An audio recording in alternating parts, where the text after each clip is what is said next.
आदि नारायण साराचे ते सार, आदि नारायण साराचे ते सार, केला उपकार ब्रह्मदेवा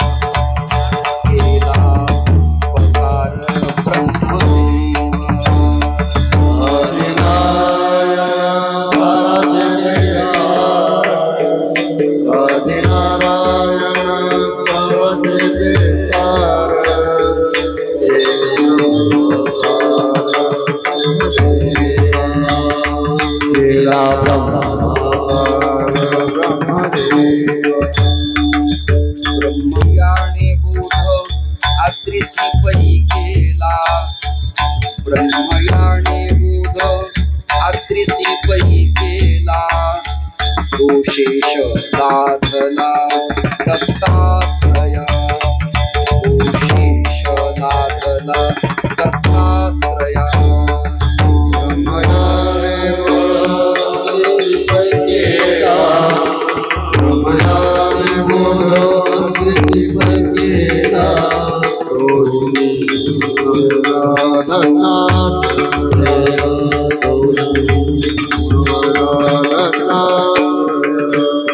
दत्तात्रय कृपा केली जनार्दनी दत्तात्रय कृपा केली जनार्दनी एका जनार्दनी परिपूर्ण एका जनार्दनी परिपूर्ण दत्तात्रय कृपा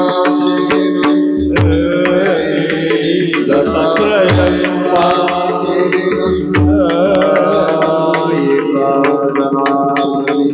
परिपूर्ण एका जनार्दनी परिपूर्ण ब्रह्मयाने बोध अत्रिसी पै केला ब्रह्मयाने बोध अत्रिसी पै केला तो शेष लाधला दत्तात्रया तो शेष लाधला दत्तात्रया ब्रह्मयाने बोध अत्रिसी पै केला ब्रह्मयाने बोध अत्रिसी पै केला तो शेष लाधला दत्तात्रया तो शेष लाधला दत्तात्रया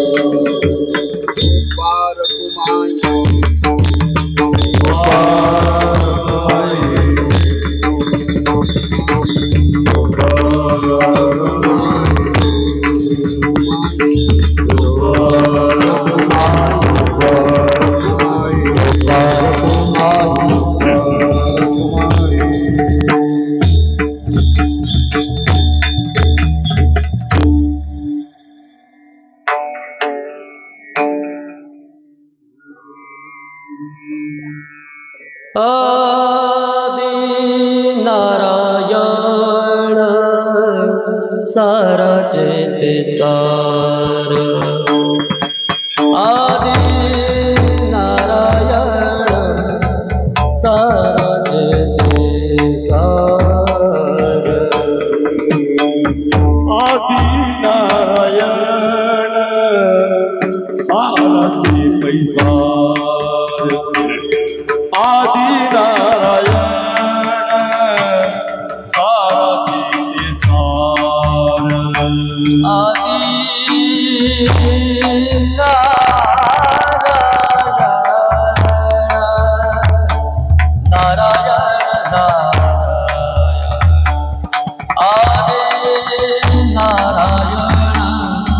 सारा चेते सार आदि नारायण सारा चेते सार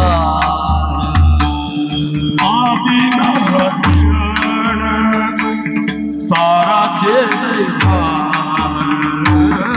आदि नारायण सारा चेते सार किला उपकार ब्रह्मदेवा केला केला केला उपकार ब्रह्मदेवा ब्रह्मदेवा ब्रह्मयाने बोध अद्वैत केला ब्रह्मयाने बोध अद्वैत केला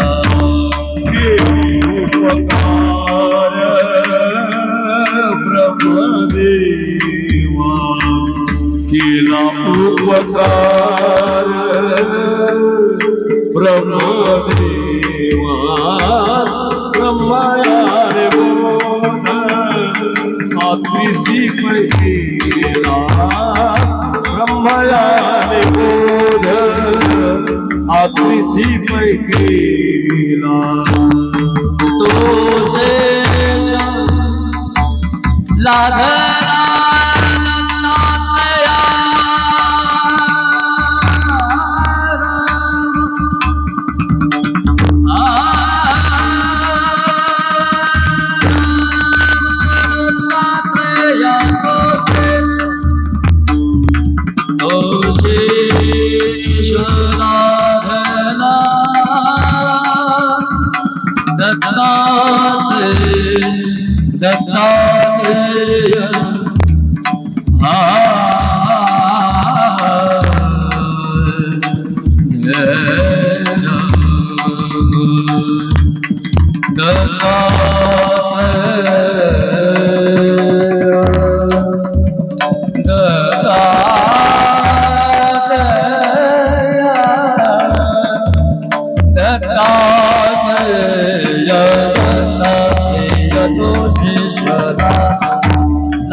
आदिनारायण साराचे ते सार केला उपकार ब्रह्मदेवा ब्रह्मयाने बोध आत्रीसी पै केला तो शेष लाधला दत्तात्रया दत्तात्रय कृपा केली जनार्दनी एका जनार्दनी परिपूर्ण ब्रह्मयाने बोध आत्रीसी पै केला तो शेष लाधला दत्तात्रया योऽन्त प्रविश्य मम वाचिमिमां प्रसुप्तां सञ्जीवयत्यखिल शक्तिधर स्वधाम्ना अन्यांश्च हस्तचरणश्रवणत्वगादीन् प्राणान् नमो भगवते पुरुषाय तुभ्यम् आपदामपहर्तारं दातारं सर्वसम्पदां लोकाभिरामं श्रीरामं भूयो भूयो नमाम्यहम् नमः पंढरीनाथाय पंढरपुरवासिने पांडुरंग प्रकाशाय श्री विठ्ठलाय नमो नमः आर्यधर्मोद्धारकाय संसारतमनाशिने श्रीमत् शंकराचार्याय ज्ञानसूर्याय ते नमः सद्गुरुं सच्चिदानंदं केवलं करुणाकरं ज्ञानयोगेश्वरं वंदे ज्ञानदेवं पुनः पुनः प्रतिष्ठान गोदावरीचा निवासी असा भक्त जो आवडे श्रीहरीसी तया आठविता थोर आल्हाद चित्ता नमस्कार माझा सद्गुरु एकनाथा तुका हा तुकावा परब्रह्मरूपी तुकिता तुका पावला सस्वरूपी, तुका स्वामी हे नाम वाचेसी गाता, बहुसा निळा पावला बरमहाता. सकल देवतांच्या आणि वारकरी संत परंपरेच्या महापुरुषांच्या चरणावरती माझा माथा अत्यंत विनम्रतेनं नतमस्तक करत ठाणे जिल्ह्यातील मुरबाड या पवित्र मातीमध्ये अनुष्ठानपूर्वक ग्रंथराज ज्ञानेश्वरीचं होणारं गेल्या 28 वर्षापासून चालत आलेलं हे अखंड पारायण आणि ते वैदिक सनातन परंपरेच्या विधिविधानाला अनुकूल असलेलं हे पारायण जगाच्या पाठीवर अन्यत्र माझ्या प्रवासात मला आतापर्यंत कुठं पाहायला भेटलं नाही. ही परंपरा श्रद्धेय दादांच्या कृपेनं चालत आली आणि दादांची कृपा पूर्ण संपादन करून 27 वर्ष पूर्ण करून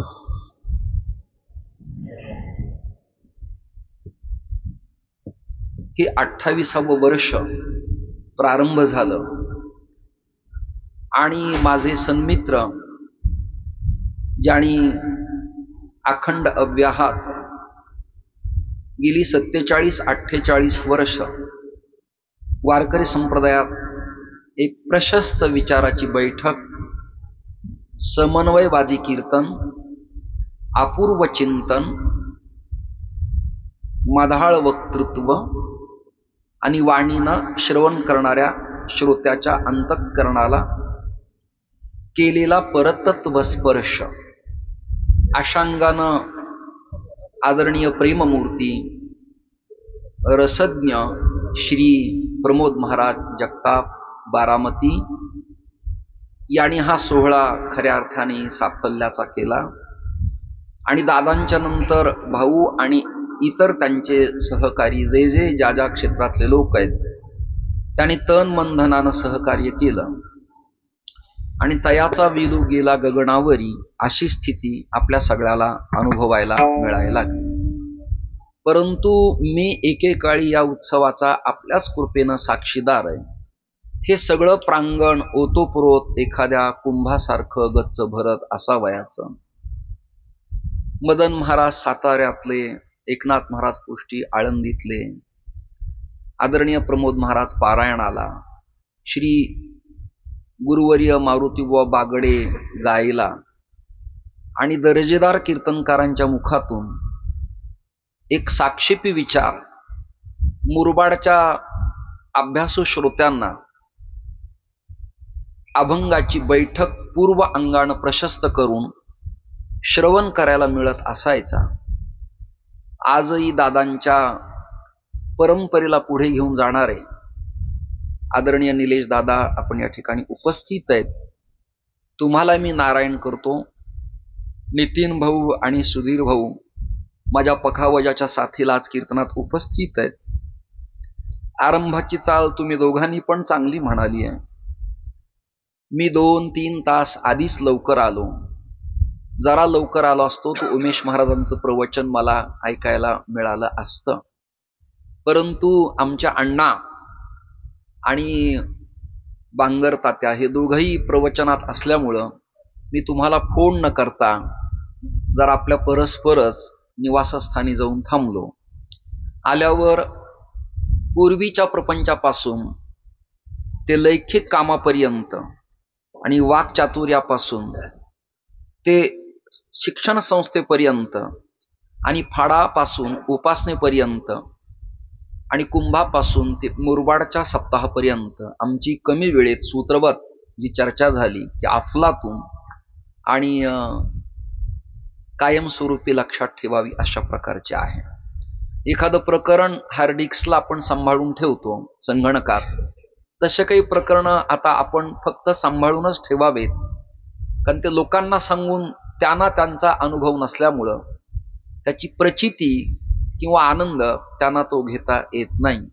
ज्यांनी स्वतः घेतलाय त्यालाच त्या प्रकरणाचा श्रवण करून आनंद मिळत असतो, अन्यांना मिळत नसतो.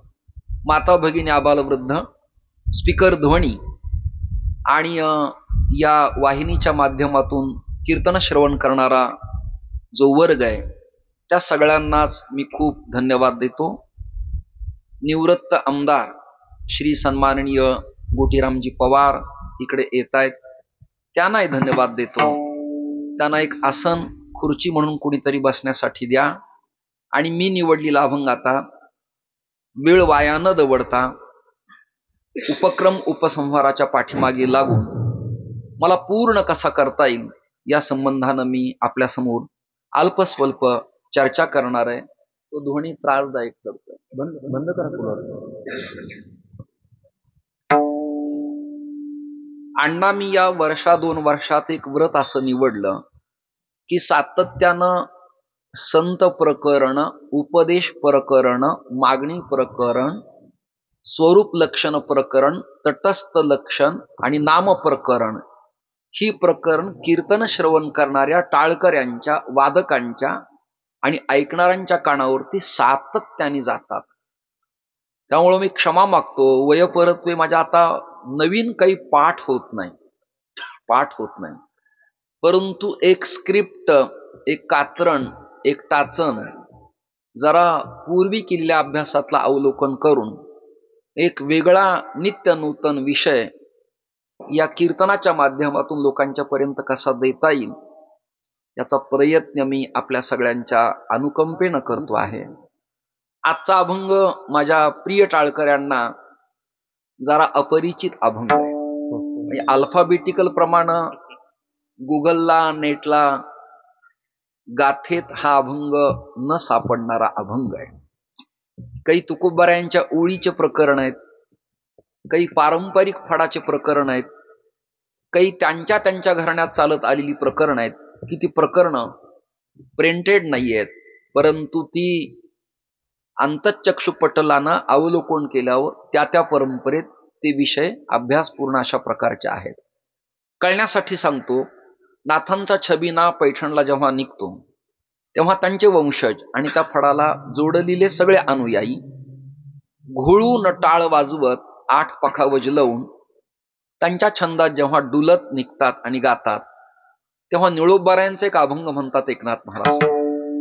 काळ लोळतो अंगणी देवघरी वाहे पाणी. तो आत्ताच्या सांप्रत कालातल्या निळोबारायांच्या गाथेत नवीन प्रकाशकाच्या लेखणीतून अभ्यासायला मिळाला असं दिसत नाही, परंतु तो अभंग म्हणतात. काय होतं, एखाद्या वैदिक धर्म संमेलनात विवेकशास्त्री गोडबोले आणि शृंगेरी पीठाचे प्रधान आचार्य श्री धारवाडकर गुरुजी आणि रामाचं मुहूर्त ज्यांनी काढलं ते श्रद्धेय द्रविड गुरुजी यांना उपनिषद, ब्रह्मसूत्र, गीता यातला श्लोक आठवत बसण्याची दुर्दैवी वेळ आपल्यासारखी येत नाही. ते तात्काळ त्या क्षेत्रातले निपुण असल्यामुळं सरगधरा, वसंत तिलका, भुजंग प्रयाग, साकी, आर्या, दिंडी, शिखरिणी, कामदा या वृत्तात त्या स्टेजवर, त्या मंचावर तात्काळ स्वतःच्या रचनेनं श्लोकाची बांधणी करतात. आणि मग एखाद्या स्मरणिका ग्रंथात आणि एखाद्या प्रकाशित होणाऱ्या प्रस्तावनेमध्ये अभ्यासकाला तो श्लोक सापडतच नाही. मग तो नसतो का? तो असतो. तर त्यातला आद्य अक्षर हे गुरुजी ब्रह्मसूत्रातलं, उपनिषदातलं किंवा एखाद्या स्मृतीतलं निवडतात आणि रचना करतात. वाङ्मयीन तत्वचिंतनाचा भाव मांडत असताना काही अभंग असेत की त्यातला लोकांच्या डोळ्यासमोर नाहीत. हरमुंजी रंगाचा रामदासी बाणा हा अभंग आता तुकोबारायांच्या कोणत्याच गाथेत पाहायला मिळत नाही, म्हणून तो नाही म्हणणं योग्य नाही. ब्रह्मतत्व सगळ्या जगात व्यापक आहे, ते तुमच्या माझ्या चक्षुनं दिसत नाही म्हणून ते नाही म्हणणं वेडेपणाचं लक्षण आहे. चरणपादुकेला वाहिलेली फुलाची माला किंवा प्रवचन करताना वक्त्याच्या गळ्यात घातलेली माळा, तिचा सुगंध हा डोळ्यांनी अनुभवण्याचा विषय अजिबात नाही. तो नाकानं घ्यावा लागतो आणि तो रसज्ञालाच कळतो, अन्याला कळत नाही. तसं ब्रह्म पाहण्याचा विषय नाही, आणि पाहिलं तरी तो चर्मचक्षुनी न पाहता अंतःचक्षुनी पाहण्याचा विषय असल्यामुळं या चक्षुनं जे पाहतात त्यांनाच हे कळतं, अन्यांना कळणं अति अवघड आहे. मला कठोपनिषदातला एक मंत्र आणि श्लोक आठवतो आणि तुम्ही सगळे अभ्यासक आहेत म्हणूनच तो श्लोक मी खर्च करतो. एको वशी सर्वभूतांतरात्मा एकम रूपम बहुधा यक करोति तमात्मस्तम येनु पश्चंती धीराः तेषाम सुखम शाश्वतम न इतरेषाम. अर्थ इतकाच, हृदय कमल परगात व्यापक असलेल्या ब्रह्माला जो गुरु कृपेनं जाणतो त्याला सुली व सुख मिळतं, अन्यांना ते मिळत नाही. तसं गुरुकृपेनं अंतःचक्षुजाचे प्रासादिक बनलेत त्याला ब्रह्मतत्व दिसतं, अन्यांना दिसत नाही. मला वाटतं अध्यात्मातलं एवढं उदाहरण तुम्हाला दिलं. हे का द्यावं लागतं? तर सामग्रेन समालोचनम परीक्षणम निरीक्षणंच दृष्टांतः. सिद्धांताची समीक्षा करण्याकरता जी उक्ती उपयोगात आणतात त्याचं नाव सोदाहरण, दृष्टांत, एक गोष्ट, फॉर एक्झाम्पल असं आपण म्हणतो. ती द्यावी लागते. उदाहरणार्थ, हवा नावाचा प्रकार कॅमेरावाल्यांना स्कॅन करता येत नाही. मग ती वाहत नाही का या मंडपात? हवा सूक्ष्म रूपानं वाहते पण ती दिसत नाही, म्हणून नाही म्हणणं योग्य नाही. मी प्रपंचात असताना अण्णा, मला एक दुःख माझ्या वाट्याला आलं होतं. ज्येष्ठ पुत्र जरा डोक्यानं त्रस्त असायचा. मी त्याला अनेक MD तज्ज्ञांना दाखवलं. ते मायग्रेन म्हणायचे, गोळ्या देत असायचे, CT स्कॅन केला, MRI केला, परंतु त्यांना वेदना झालेल्या कळत नव्हत्या. ते फक्त त्याला झोप लागावी एवढ्याच टॅबलेट देत होते. ते पोरग झोपत असायचं. तेवढ्यावर मी समाधानी नव्हतो. एक गोल्ड मेडलिस्ट मला आयुर्वेदातले तज्ज्ञ डॉक्टर शहा नावाचे मित्र भेटले. कुळानं इस्लाम मनुष्य, परंतु त्याच्या पाया पडावं एवढा देखणा अध्यात्मातला तयार. यातीवरती परमार्थ महाराष्ट्रात अवलंबून नाहीयेत. ज्यांना वाटतो ती विडी माणसं आहेत. विठ्ठल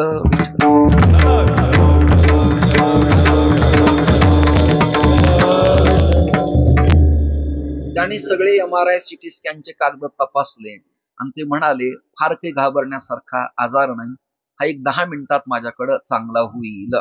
त्यांनी दिलेली औषध माझ्या पाठ आहेत, पण मी तुम्हाला आत्ता का सांगत नाही? ज्याचं दुखतं ते विनाकारण मला न विचारता घेतील म्हणून. त्याला घन स्वरूपाची ती औषधं आणि पातळ स्वरूपाची वितळलेली औषधं दिली आणि 3 दिवसात मुलाचं डोकं दुखणं थांबलं. मी वैद्यांना विचारलं, तुमच्या वात पित्त आणि कपत्री दोष नाडीत नेमकं तुम्हाला सापडलं काय? ते म्हणाले, MD मेडिकल काउन्सिलचे डॉक्टर झाले तरी त्यांना डोक्यात वाहणारी हवा कळत नाही, असं त्यांचं डोकं असतं. तुमच्या डोक्यात शिरलं तर माझं डोकं चांगलं चालेल. बसा बसा. वायू नावाचा प्रकार एकनाथ महाराज फिरत असतो. वारं ते दिसत नसतं पण ते असतं. जसं उदर शूल आहे तसा विकार आहे आयुर्वेदात शिरशूल. मी external bachelor of naturopathy and yoga science complete केलेलं आहे. म्हणजे माझं त्याचं ग्रॅज्युएशन आहे. मी प्रॅक्टिस केली नाही. का केली नाही? मला इकडे चांगलं परवडतं म्हणून ती मी केली. आता धान्यांचे बाजार आम्ही पाहिलेत, आमच्यातही बाजार आहेत हे तुम्हाला कळावं. विठ्ठल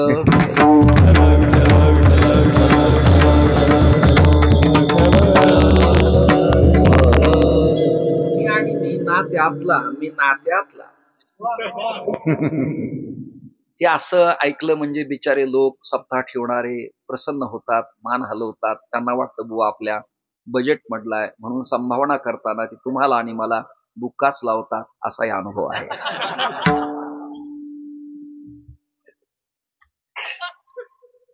मला दुर्दैव वाटतं जे नवीन बुवा मनसोक्त द्रव्य घेतात त्यांच्याकडे आपली कीर्तन असली ना तर ते मनसोक्त आपल्याला देत नाहीत. मग दातृत्व गुण त्यांच्या अंगी अजून आलेला नाही आणि तो येण्यासाठी अजून प्रदीर्घ काळ त्यांनाही घालवावा लागणार आहे. श्रोते हो, वायू तत्व दिसत नाही, ब्रह्मतत्व दिसत नाही. तसं वाङ्मयीन तत्वज्ञानात काही श्लोक दिसत नाहीत पण परंपरेनं ते असतात. श्रीधरी टीकेचा अभ्यास ज्याचा आहे आणि सुबोधिनी टीका भागवताची ज्याची तयार आहे त्याला हे नवीन गाणेन कव्वाल्यान गझल म्हणण्याची आवश्यकता नाही. आता जे ऑर्केस्ट्रा चाललाय ते करण्याची आवश्यकता अजिबात नाही. तापत्रय विनाशाय श्रीकृष्णाय वयम नुमहा या 3 पदावरच विद्वानाला 2 दिवस सरळ लागतात आणि मग मंगलाचरणाला सुरुवात होते. ते केवळ राधेचं उपर्ण गळ्यात टाकून आणि हात वर करून भागवत पूर्ण होत नसतं. त्याला पांत गुरुग्रही अध्ययन असावं लागतं. एवढ्या वर्षापासून मी भागवत करतो, सांगतो, तरी मला भागवतातलं नीटनेटकं अजून काहीही उमगलेलं नाही. कारण ज्ञानोबारायांचा भाव असा आहे, जो झाला म्हणे तो काहीच नेणे अंडरलाईन. ज्या क्षेत्रात ज्याला वाटतं मी तयार आहे, तो अजून तयार नाही, असं त्याचं स्वच्छ उत्तर आहे. पुरस्कार मिळाला की काम संपत नाही, त्याच्या कार्याला गती यावी म्हणून त्याला उत्तेजनार्थ ते सन्मानपत्र देण्यात येतं. तसं वक्ता प्रवचन मालेत कीर्तनात बरा एक दिवस वाटला म्हणजे तो चांगलाच असतो असं नाही. त्याला 28 वर्ष ऐकावं आणि मग शहानिशा करावी, ते सोनय की तांबय म्हणून. पूर्वी त्याला पूट लावायचे आणि तेजाब लावून गरम करायचे, मग कळायचं ते जातीवंत आहे काय त्या त्या क्षेत्रातलं. जसं भक्ताचा महिमा भक्तची जाणती, तसं गुणागुणज्ञेषु गुणाहा भवंती. विद्वानालाच विद्वानाची महत्ती कळते आणि गुणवानालाच गुणवान कळतो, इतरांना कळत नसतो. स्वरज्ञ बुवा हा स्वरज्ञ टाळकऱ्यांनाच कळतो, तो असुरांना कळत नसतो. बरं का. ज्यांना पखावाजाच्या पुडीचा स्वर आणि धुमाच्या पानाचा आघात सारखाच वाटतो, त्यांच्याकडनं आपण अपेक्षा चौकडाप्रमाणे म्हणून ऐकण्याची कशी करावी? मुद्दा मी मांडतोय. ब्रह्मतत्व सर्वत्र आहे, तसंच ईशतत्व हे व्यापक हरी कृष्ण विठ्ठल या रूपाने आहे. भागवतात काही प्रकरण अशी आहेत की ती भागवतात नाहीत, पण अन्य पुराणाचा आधार घेऊन ती भागवताच्या आरंभाला मांडावी लागतात. माझं असं म्हणणं आहे की विष्णू पुराण, हरिवंश पुराण, पद्मपुराण, दिवी भागवत ज्याचं बर आहे त्यालाच भागवतातले काही भाव मांडता येतात. अन्यथा त्याचं न ऐकणं आपल्यासारख्याला अतिउत्तम. म्हणजे त्याचा अर्धा ऐकून आपलं अर्ध डोकं दुखण्यापेक्षा त्याचं न ऐकलेलं बरं. ज्यांनी पूर्ण श्रवण केलंय त्याचंच पूर्ण आपण ऐकावं, अन्यांचं नाही. महाराष्ट्रात भागवत चक्रांकित बाबांच्या पर्यंत, उतूरकरांच्या पर्यंत अभ्यासपूर्ण असायची, जी आता चंद्रशेखर महाराजांच्या मुखातून आपल्याला श्रवण करायला मिळतात. वाङ्मयीन तत्वज्ञानात, फिलॉसॉफी तत्वज्ञानाचं भागवत असं असतं काय, असं सोदाहरण आपण त्यांच्या मुखातून ऐकावं. अन्यत्र न ऐकणंच आपल्या जीवनात उत्तम ठरेल असं वैयक्तिक पर्सनल मला वाटतं. यावर स्वायत्तता कायद्याप्रमाणे तुम्हा सगळ्यांना आहे. मग श्रीमद भागवतात शुकदेवांना विरक्त मानलंय, वैराग्यवान मानलंय, अविवाहित मानलंय. पण दिवी भागवतात त्याच व्यासांच्या मतीनं शुकदेव मांडत असताना वैवाहिक मांडलेत. जरा प्रकरण ऐका. आता सगळेच जण प्रयागला चाललेत, जावं, माझं काही भांडण नाही कारण मी जाऊन आलोय. परंतु सामरस्याचा विचार म्हणजे प्रयाग असं ज्ञानोबाराचं मत आहे. हे संवाद चतुष्पथीचे गणेश जाहले हे उवी काढा, म्हणजे तुम्हाला प्रयाग सामरस्याचं लक्षात येईल. अन्यथा उगीच भटकंती करण्यात मजा नाही. त्रिवेणी संगमी नाना तीर्थे भ्रमी, चित्त नाही नामी तरी ते व्यर्थच आहेत, त्याला काही अर्थ शिल्लक राहत नाही. अण्णांची माझी प्रयागला जाण्याच्या आधी प्रदीर्घ चर्चा झाली. त्यावर अंतिम निर्णय मी घेतला आणि कोणत्याच आखाड्यात न जाता मनाला मी आखडलं आणि त्रिवेणी स्नान करून परत आलो. मला त्या स्नानापेक्षा आपल्या ज्ञानेश्वरी गाथेच्या वाङ्मयीन तत्वज्ञानाच्या कुंडात आचमन केलेलं चांगलं वाटतं. लक्षात हे साफल्याचं वाटतं, हे खूप चांगलं वाटतं. आणि तीर्थे तया ठाया इति पुनीत व्हावया, ज्या संतांच्या चरणाचा तीर्थ आश्रय करतात तिथेच सगळा प्रयाग होत असेल, तिथंच हरिद्वार होत असेल, तिथेच क्षिप्रा अवतीर्ण होत असेल, तिथे कुशावर्त आणि गोदा गंगा येत असेल, तर अन्यत्र जाण्याची फार तशी आवश्यकता नाही. वारकरी संतांचं पुरोगामित्व आहे. वेळ आपल्याला खूप कमी, आजचा अभंग अपरिचित आहे, एवढ्यासाठी सगळे उदाहरण मी आतापर्यंत दिले.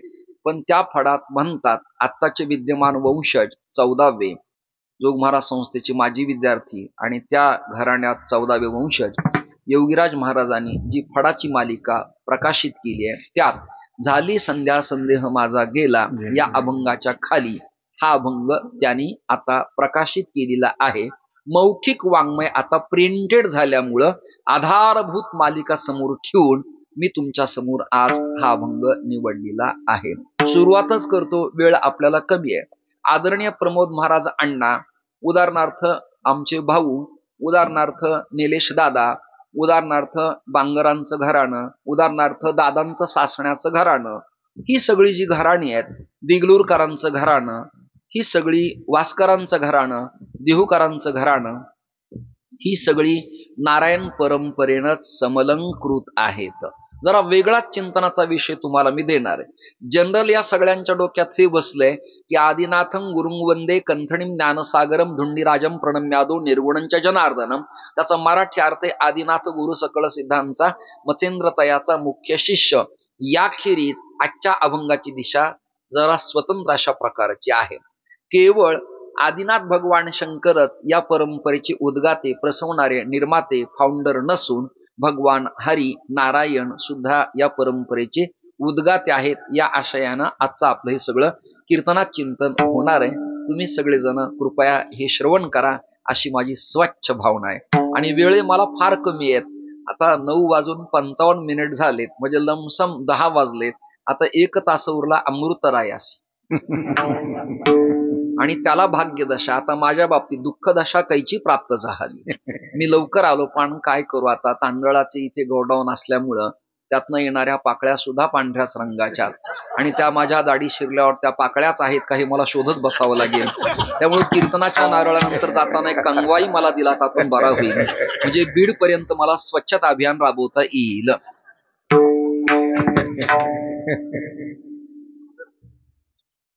ऐकताय ना तुम्ही सगळेजण? चला, वेळ आपल्याला खूप कमी आहे. आदि नारायण साराचे ते सार सुरुवात करतो बरं का. आज जरा आपल्या कीर्तनात क्षमा मागतो टाळकऱ्यांना, प्रमाणात असतील, कारण बोलायला वेळ मला पुरत नाहीये. आपण प्रमाण पुढे कधीतरी निवांत या भागात आल्यावर स्वतंत्र म्हणूया सगळे. उभा राहून मी सांगेल, तुम्ही प्रमाण घोळून म्हणा. आता आपल्याला वेळ नाहीये. आदि नारायण साराचे ते सार, केला उपकार ब्रह्मदेवा. एक 7-8 परंपरा नमुन्यादाखल तुमच्या मी कानावर घालतो. अपरिचित परंपरा आहे, जी लोकांना कळत नाही ते लोकांसमोर मांडतो. मी अण्णा तुम्हाला या बाबतीत धन्यवाद देतो. सामंजस्य, सामरस्य आणि ऐक्यभाव अन्यत्र विद्वान असले तरी पाहायला भेटत नाही. कदाचित तो त्याच्या फडाने मोठा असेल, कदाचित संस्थेतला मोस्ट विद्यार्थी असेल, कदाचित तो प्रगल्भ PhD धारक असेल, परंतु साम्य विचार बोलतात तेवढा अंमलात आणणं मला अन्यत्र पाहायला भेटत नाही. तुम्ही विवेकशास्त्री गोडबोल्यांना इथं बोलवलं आणि वेदानुमोदित संत वाङ्मयाचे अर्थ मांडायला लावले. एक, त्याचबरोबर तुम्ही साताऱ्याकडं आणि त्या बारामतीकडे ताई होत्या, बाबर की काय आठवत नाही मला, सरळ ताई, त्यांचंही ऐकलं तुम्ही. त्यानंतर सोलापूरच्या अपर्णाताई नाही तुम्ही ऐकायला लावलं. बुवा लोकांचा आयाम फार व्यापक नसतो, बोलणं मोठं असतं आघळ पघळ, पण सगळ्यांना बरोबर घेण्याची क्षमता त्यांना मिळेल तर देवाचीच कृपा झाली असं मानावं लागतं. तुम्ही आमच्या कीर्तनानंतर याच प्रांगणात दादांना बरोबर घेऊन बागडेवांच्या भजनातही बसला होतात. ती एक फोटोची कॉपी माझ्याकडं आजही मी स्मरणार्थ सांभाळून ठेवलेली आहे. आणि मला तो अभंगही माझ्या कीर्तनातला आठवतो. अभंग होता माझा, पंढरीचा देव बहुत कोवळा, सगुण सावळा सारथ्या. माझे सन्मित्र आणि तुमचे पण सहकारी त्रिंबक बुवा चराटे आणि मी याच प्रांगणात आपल्या जवळचं बिछाट टाकून झोपलो होतो. विठ्ठल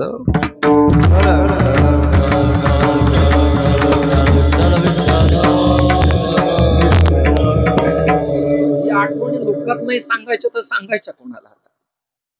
त्या कोंडून ठेवायच्या तरी किती दिवस? त्याला कधीतरी ती फाईल ओपन करावं लागेल की नाही, लोकांसमोर मांडावं लागेल की नाही? म्हणजे विरक्तच्या पथावर जगणारे असे फक्कडे लोक एकेकाळी आपल्या संप्रदायात होते. आणि इतरांच्या बद्दल असूया नाही हो, गायचं पण इतरांच्या असूया नाही, वाजवायचं पण असूया नाही. स्थूल शरीर झालं बागडेवांचं. आणि माझ्या कीर्तनात ते प्रमाण म्हणाले. भाऊंना मी बऱ्याच कीर्तनात म्हणून दाखवलं, अजूनही म्हणतो. रंगा ये ओ ये रंगा ये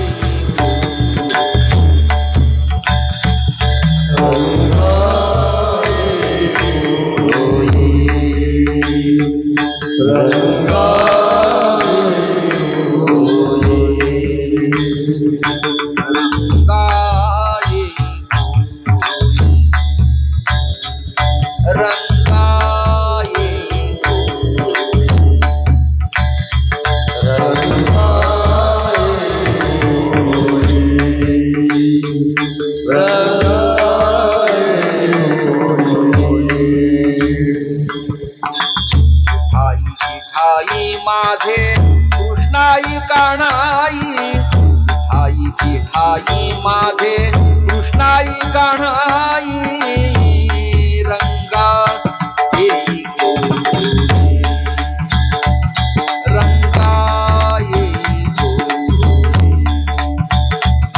रंगा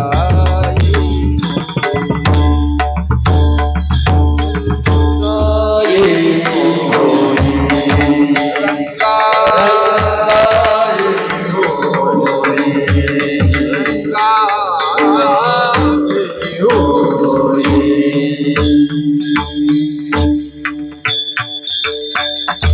आणि या प्रमाणाने जो रंग माझ्या कीर्तनात भरला, मला मग वाटलं रंग भरी कीर्तनात, तरी मी हरिदास नाचत आणि प्रचिती आली तेथे असे देव उभा. कोणत्याही सप्ताह देव उभा नाही, तेथे इथे अनुष्ठान पूर्वक आहे, तेथे विठ्ठल विठ्ठल.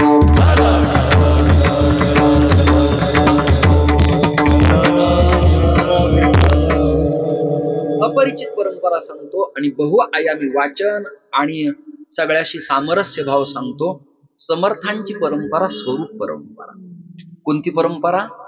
स्वरूप परंपरा. आपल्या लोकांना त्या बाबतीत जरा वावड आहे, परंतु ऐकायला काही हरकत नाही. 4 परंपरा आहे: स्वरूप, प्रकाश, आनंद आणि चैतन्य. त्यातली स्वरूप परंपरा अयोध्या मठ, आणि त्या मठाचं गुणवर्णन असं केलं: आदिनारायण विष्णू ब्रह्मानांच वशिष्ठकम श्रीरामम मारुतीम वंदे अंडरलाईन रामदासन जगद्गुरुम.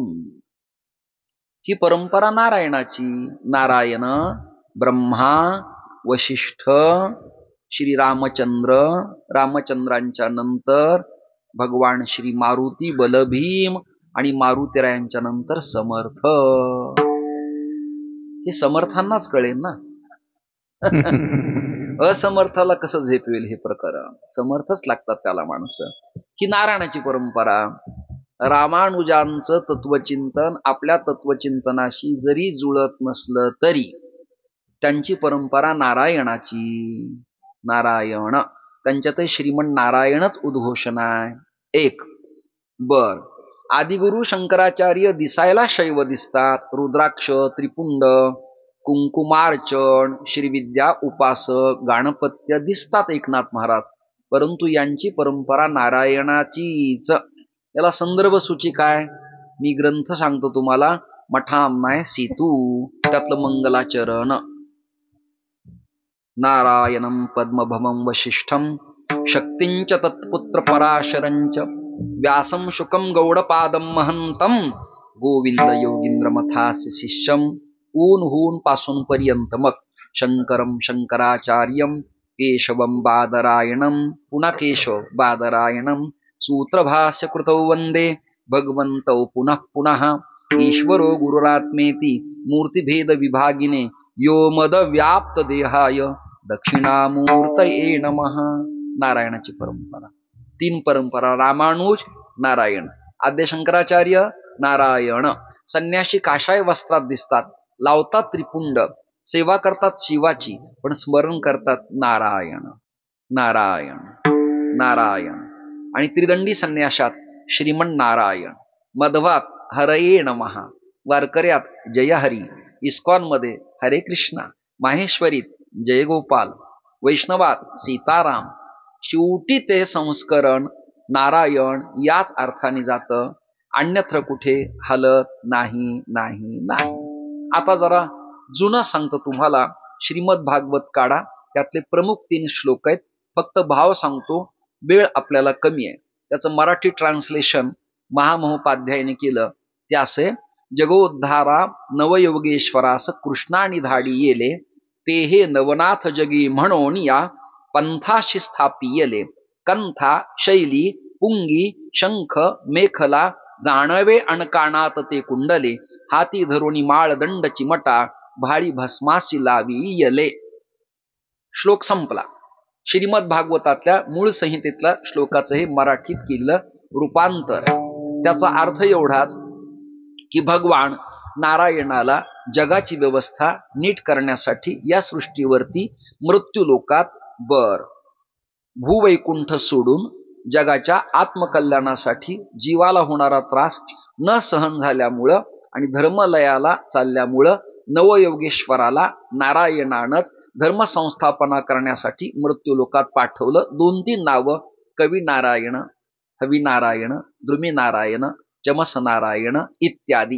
हे 9 नारायण महाराष्ट्रात भारतात उदयाला आले.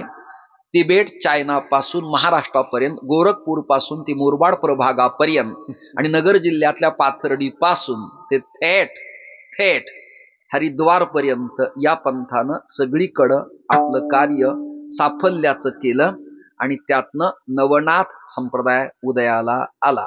मालुतारणात जे लिहिलं ते वेगळं आणि अन्य प्रांतात हठयोग प्रदीपिकेमध्ये नाथ पंथाचं चिंतन आलं ते स्वतंत्र अशा प्रकाराचे. यावर नाथ संप्रदायाचा उदय आणि विकास, राची ढेऱ्यांचा ग्रंथ आणि प्रणव जोशींचा ग्रंथ अभ्यासपूर्ण आपल्या बुवा लोकांनी त्यांच्या सवडीने पाहिला तर आदिनाथ गुरु सकळ सिद्धांचा त्यांना स्वच्छ कळू शकेल. अन्यथा तो चालीत म्हणलेलाच बरा. विठ्ठल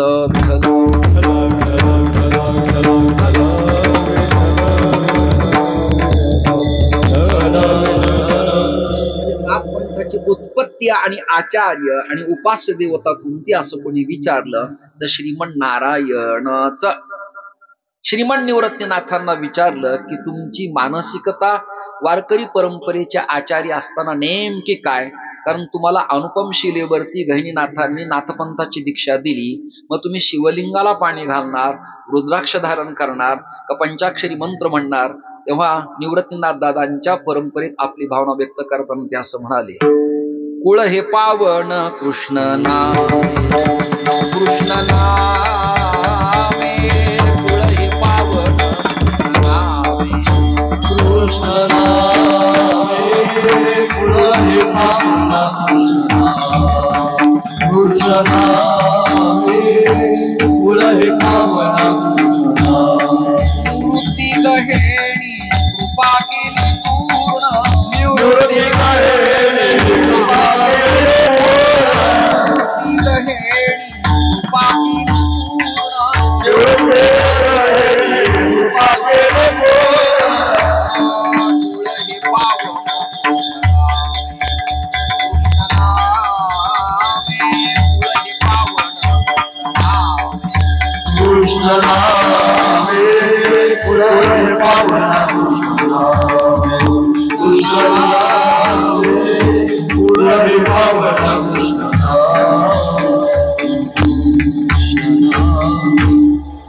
पुन्हा थोडं मागं अवलोकन करून पाहावं लागेल. मग कृष्ण नेमके कोण आहेत? स्वयमेव नारायण. अंशांश कला पूर्ण आणि पूर्णतम त्यातले कृष्ण परमात्मा पूर्णतम म्हणजेच नारायण आहेत आणि ती आमची परंपरा आहे. त्यामुळं पंथ आमचा वेगळा दिसत असला तरी आणि अलख आदेश मालक वाचक आम्ही म्हणत असलो तरी आमचं उपास्य नारायणच आहे. नारायणानच गीता सांगितली आणि गीता सांगणारा श्रीहरी आता आपल्या सगळ्यांच्या समवेत एक तापत्रय विनाशाय लिहिलेले आणि कुंभ संप्रदायाचा इतिहास लिहिणारे स्वर्गीय श्री शिंदे नाना होते नाशिकला. त्यांनी इंग्रजी प्रबंध लिहिलता, द्वारका टू दिंडीरवण. अफलातून सुंदरच, म्हणजे विद्यापीठाने त्यांना एखादी डिलीट द्यावी इतका सुंदर, व त्याची दखल आपल्याही अन्य महंतांनी न घेतल्यामुळं तो तसाच पडला. पण खूप अभ्यासपूर्ण सगळ्यांची नावं, फोटो त्या काळात त्यांनी द्रव्य सहकार्य न करताही प्रकाशित केला. अशा माणसाची कर्तज्ञ व्यक्त आपण केलीच पाहिजे. विठ्ठल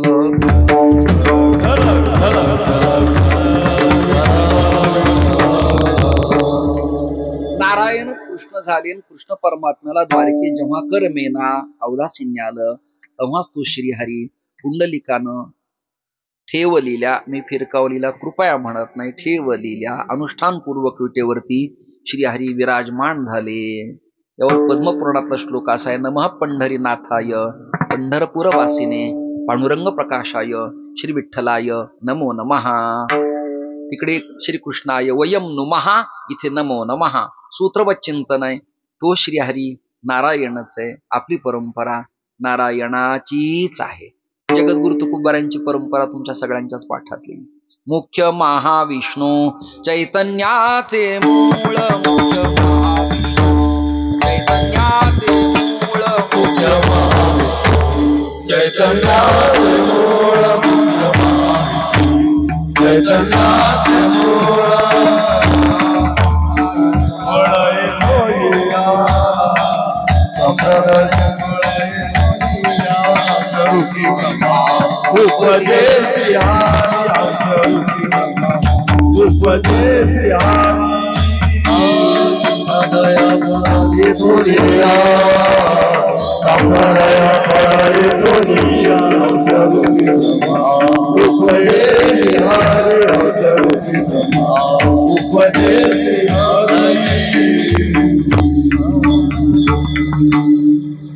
महाराज म्हणायचे कामापुरता उतारा अधिक उत्तरार्धात न शिरता मुख्य महाविष्णू अधोरेखित चैतन्याचे मूळ या सगळ्या परंपरेचं मूळ स्त्रोत उद्गाता निर्माता प्रसवणारा स्तनपान करणारी माऊली जगाच्या पाठी कोण असेल तर नारायण हे त्याचं उत्तर आहे. याच परंपरेत महादा विठा नारा गोविंदा नामदेवरायांची परंपरा, याच परंपरेत पुन्हा संताजी महाराज जगन्नाडे रामेश्वर भट्ट वाघोलीकर, त्याच्यानंतर जीवाजी माळी, ही सगळी मोठी काणोबाराय दिहुकर, ही 14 ध्रुव चातक मंडळांची सगळी यादी यात परंपरेत मल्लाप्पा वास्कर महाराजांच्या पासून तात्यासाहेबांच्या पर्यंत थेट आता श्री विठ्ठलदादांच्या पासून विवेकानंद महाराजांच्या पर्यंत राणादादापर्यंत अन्य सगळ्यांच्या पर्यंत ही परंपरा नारायण स्थापित परंपरा. दिहुकरांची परंपरा ही सुद्धा नारायण स्थापितच परंपरा. माता पैठणच्या एकनाथ महाराजांना अमृतेश्वराच्या मंदिरात उदयिक प्रश्न धर्मसभेत असा विचारला. विचारणारे कोण तर पुरुषोत्तम महाराज पाटील आळंदीकराच्या मठाचे पूर्वाचार्य श्रीधर स्वामी महाराज यांनी. नरहरी महाराज दशपूर चास जिल्हा अहमदनगर आत्ता अहिल्यादेवी नगर, त्यांनी परमहंस दंडवत स्वामी, त्यांचं जुनं नाव माधव शाळीग्राम हरितस भूत्री, राज्य कर्नाटक, गावाचं नाव प्रेमपूर हे. त्याचबरोबर गावबा महाराज कावसाणकर, नाथांचे चिरंजीव हरिपंडित महाराज गोसावी, या सगळ्या जणांनी प्रश्न असा विचारला. अनंत ऋषी महाराज या सगळ्यांनी प्रश्न असा विचारला की आम्ही तुमच्या ध्रुव चातक कथेतील मंडळातील भजनी आहोत, आम्हाला आपली परंपरा भविष्यात समाजापुढे मांडायची असली तर आपल्या परंपरेचा नेमका बेस काय. हे प्रश्न उत्तर जेव्हा सुरू झाले तेव्हा नाथांची वाणी द्रवली, लेखणी सिद्ध झाली आणि अभंग वृत्तात हा अभंग समाजासाठी खर्च करण्यात आला आणि ते म्हणाले. आदि नारायण साराचे निसान, आदि नारायण साराचे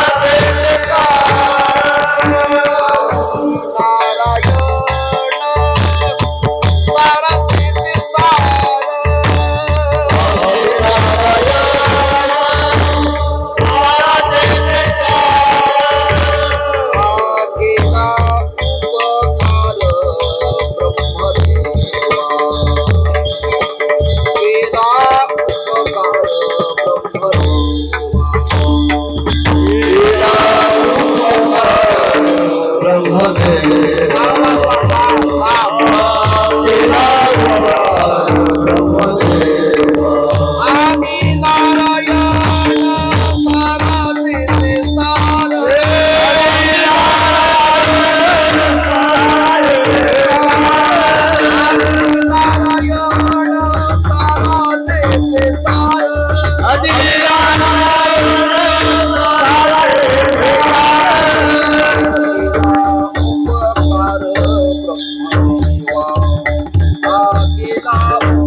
अनादि शब्दाचा अर्थ जुनाट जुनं आणि आदि शब्दाचा अर्थ त्याच्या पूर्वी काही नसणं आणि सर्वाच्या आधी असणं.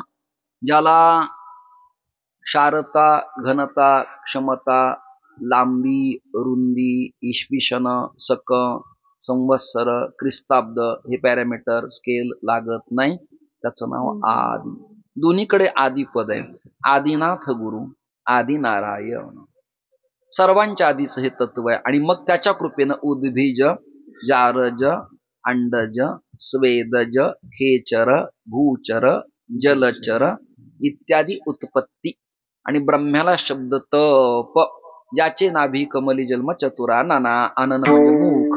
ब्रह्मा निर्माण झाला आणि त्या प्रजापती ब्रह्म्याला सांगितलं, तुझ्या करवी या जगताच्या संसाराचा विस्तार तू करायचा, व तत्पूर्वी तुला एक साधना देतो, तप.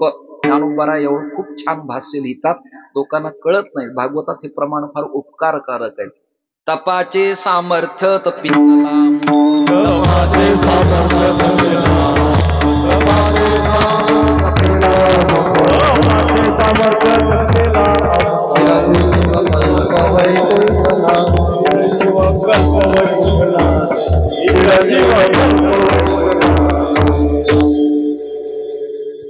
तपा विना कार्यसिद्धीला जात नाही.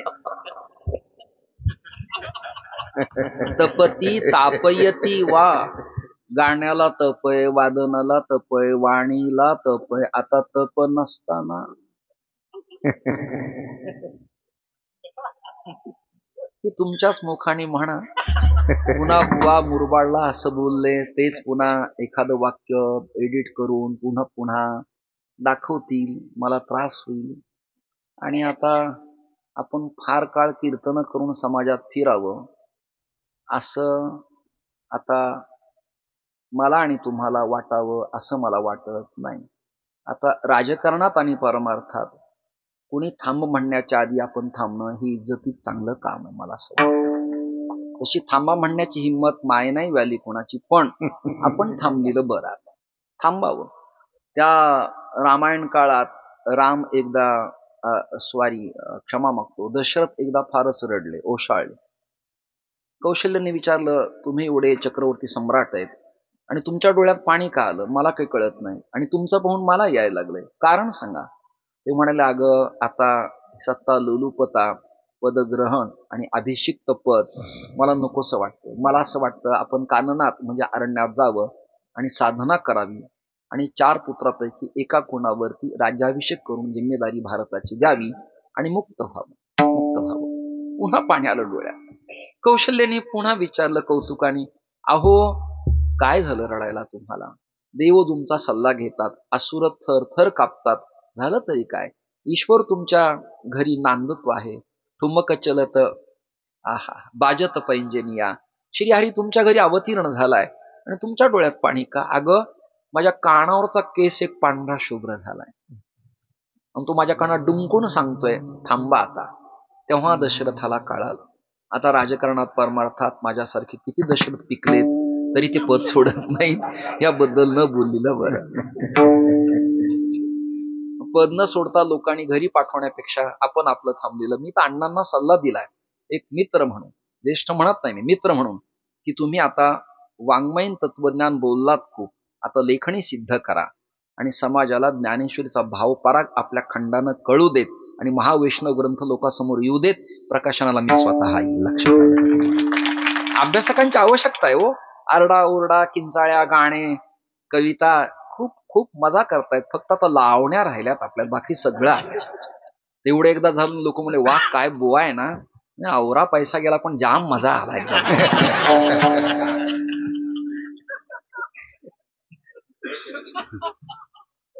काय मजा, कीर्तन काय जबरदस्त एकदम, पका जाम कीर्तनकार चांगला. असं अभ्यासक मेले सगळे. विठ्ठल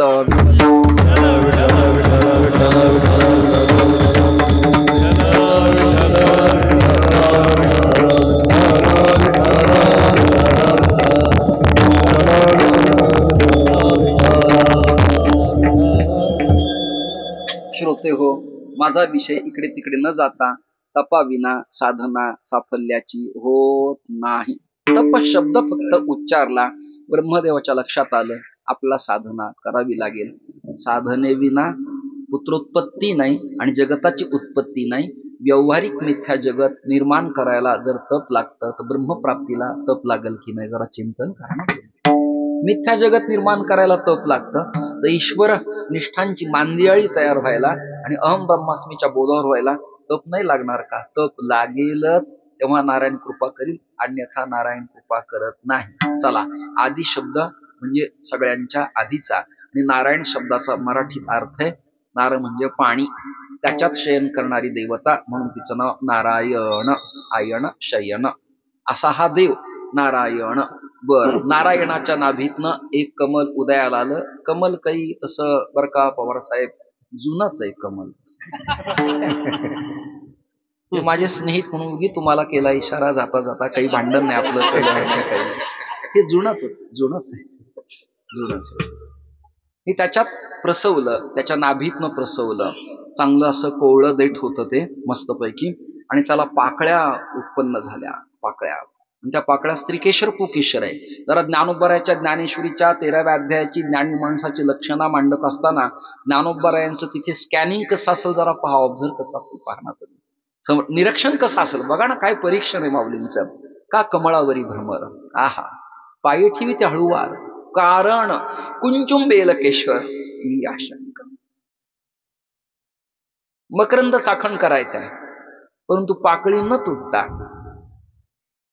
आनंद लुटायचा आहे, पण श्रीकेशर पुकेशर न ओगळता असा आनंद परमार्थात घेता आला पाहिजे. म्हणजे काय, अन्यांच्या अवहेलना न करता, उपहास न करता, दुष्टवृत्तीनं न पाहता, इतरांना जेव्हा व्यक्ती मोठा म्हणतो निलेश दादा, तेव्हा तो मोठा होत असतो. विठ्ठल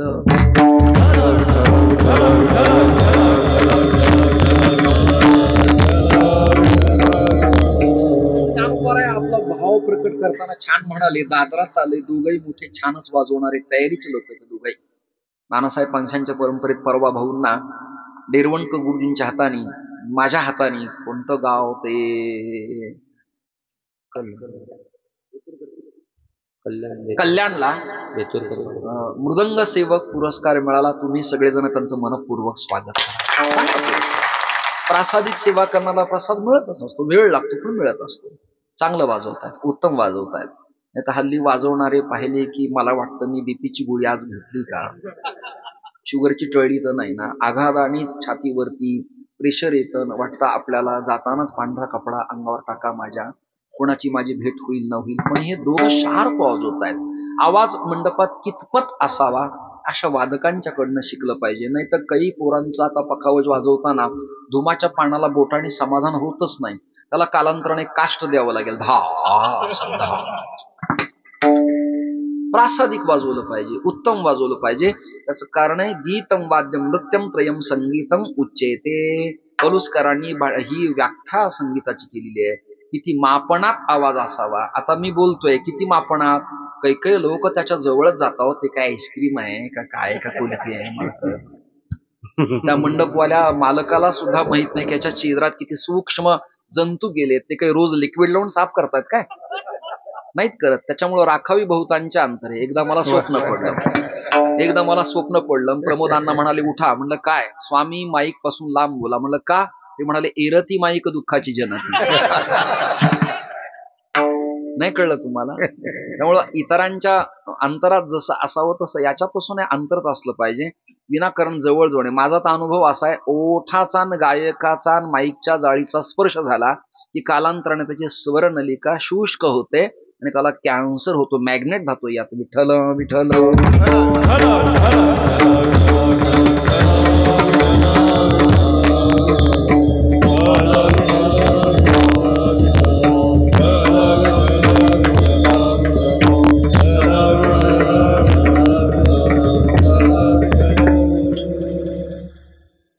नारायणाचा पुत्र ब्रह्मा, ब्रह्म्याच्या नाभीतनं उदयाला आलेलं कमल, त्यात असलेल्या अष्टदलाच्या पाकल्या. आता त्या पाकळ्याच्या बाबतीत मोठं चिंतन आहे. वेळ आपल्याला कमी. नाथपंथ परंपरेमध्ये आता मला ग्रंथ घेरड संहिता आत्ता लक्षात आला माझ्या. त्या घेरड संहितेत असं लिहिलं की आपल्याकडं जे स्वादिष्टान मूलाधारापासून चक्र आहेत, यौगिक चक्र, त्या प्रत्येक चक्रात अष्टदलाच्या पाकळ्यात, आणि त्या पाकळीवरती अक्षर आहेत. रेम, धाम, हुम, हाई ही अक्षर आहेत. ही अक्षरं साधनेनं गुरुकृपेनं मिळतात आणि निर्बुद्धाला बुद्ध करता येतं, अज्ञानाला ज्ञानी करता येतं, अचेतनाला चेतन करता येतं. याला म्हणायचं शक्तिपात. विठ्ठल.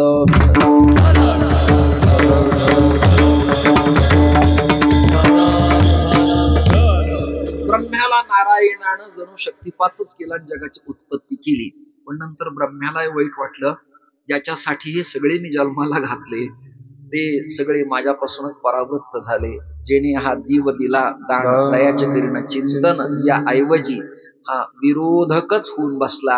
आता याला कसं समजून सांगावं हा प्रश्न निर्माण झाला. विषय वाढवत नाही.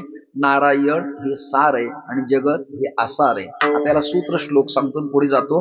श्लोकार्धेन प्रवक्ष्यामि यदुक्तं ग्रंथकोटिभिः ब्रह्मसत्यं जगन्मिथ्या जीव ब्रह्मैव नापरः. आचार्य म्हणाले माझ्या श्लोकाने सांगतो, कोटी ग्रंथ प्रतिपादन करतात, पण मी सूत्र सांगतो, ब्रह्मच केवळ सत्य, जगन सगळं मिथ्या आहे. याला पुन्हा वारकरी संतांनी प्रमाण दिलं आणि तुमच्या सगळ्यांच्या पाठात सत्य तू सत्य तू विठ्ठल, सत्य तू सत्य तू विठ्ठल,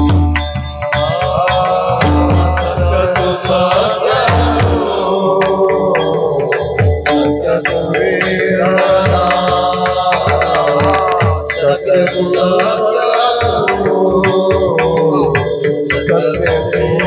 जगदाकार, कागा हा गावीला जगदाकार, कागा हा गावीला जगदाकार, कागा हा गावीला जगदाकार,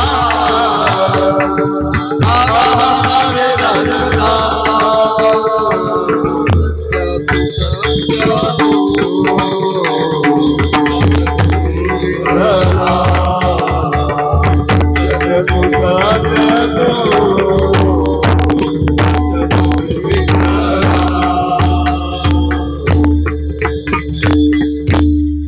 ईश्वरच आहे, असत्य जगत आहे. पण असत्य जगत सत्य वाटतं. दृष्टांत सांगू नये अण्णामुळे मला जरा भय वाटते. आदरार्थी भय असतं प्रेमाचं. एक दारू प्यालीलं मला भेटलं, चिकार प्यालीलं होतं, त्याच्या पैशाने तू पित असेल तर बुवानी विनाकारण आपला वेळ वाया दौडू नये. शरीर त्याचं संपत आहे, पैसा त्याचा संपतोय, धन त्याचं जातंय. आपण विनाकारण त्यावर विनाकारण कशाला मंडुकी वटवट करून वेळ आपला वाया दौडायचा आहे. आपल्याला काही संत वाङ्मय कमी का त्याच्यावर चर्चा करायला? पण या लोकांना कळावं याकरता थोडासा दृष्टांत देतो, तुम्ही तेवढा श्रवण करा. कृपया तुम्ही घेऊ नका, फक्त दृष्टांत घ्या. नाही कळला तुम्हाला श्लेष? तुम्ही घेऊ नका पण दृष्टांत घ्या. नशाच करायची तर हरिनामाची करा. विद्या व्यसनम अथवा हरिपाद व्यसनम, अन्यत्र व्यसन करण्यात काही मजा नाही नाही नाही. दृष्टांत असा आहे, एक दारू प्यालीलं अचानकच एका सायकलवरती बसलं. सायकलवरती बसल्यावरती बॅलन्स सांभाळता आलं पाहिजे. पूर्वी आपल्याकडं HD, जावा, लुणा, हिटोडी, बजाजची स्कूटर या गाड्या असायच्या. नंतर MAT निघाली, मग राजदूत, अन्य गाड्या. मला अजूनही बुलेट जाम आवडते.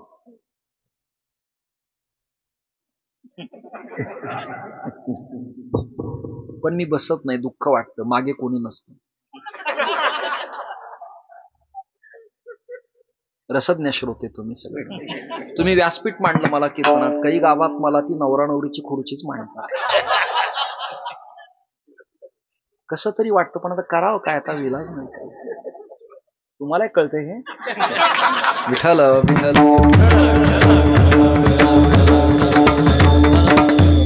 म्हणजे जुने शब्द आहेत. कडी करणे ही कडी आहे, ही भाताबरोबरची नाही. हे साहित्य, श्लेष, अनुप्रास, साहित्य, लालित्य यातल्या ह्याकडे आहेत.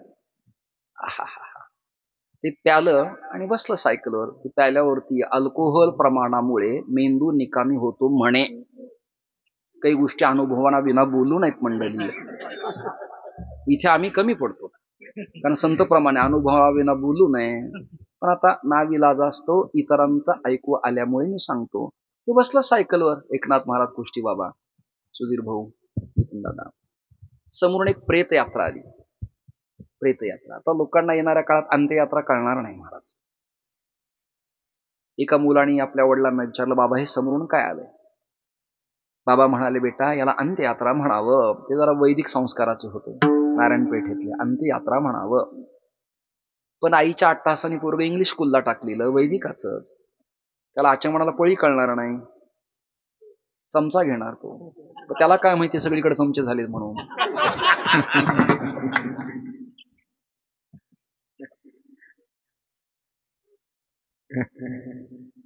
वडिलांना वाटलं अरे शिखा ठेवावी, भस्म लावावं, संध्या करावी. आईला वाटलं हे दुःख मी भोगलंय, किती वर्ष तांब्याचे भांडे स्वच्छ करायचे, किती वर्ष शेणाने सारवायचं, जरा काही मॉडर्न जग जगलं पाहिजे. इंग्लिश स्कूलला पोरगं टाकलं नातू. त्या नातूने विचारलं आजोबा ते काय आलंय? ते म्हणाले बेटा यासी अंत्ययात्रा म्हणावी, अनुनासिक यासी शब्द जुना. आता नवीन लोकांना मराठी स्वच्छ लिहिता येत नाही. तुमच्या ग्रंथाला लेख लिहिताना मी प्रचंड भीत होतो. कारण आहे मी सांगितलं पण डीटीपी करणारा रहस्व दीर्घ कळत नाही, न कळत नाही. मोठं दुर्दैव. समोरून ती प्रेत यात्रा आली. मुलाने विचारलं आजोबा काय म्हणाला? अरे अंत्ययात्रा. अच्छा, अशी तुमची कधी निघणार आहे बाबा? नाही कळलं तुम्हाला? कल्ला नाही.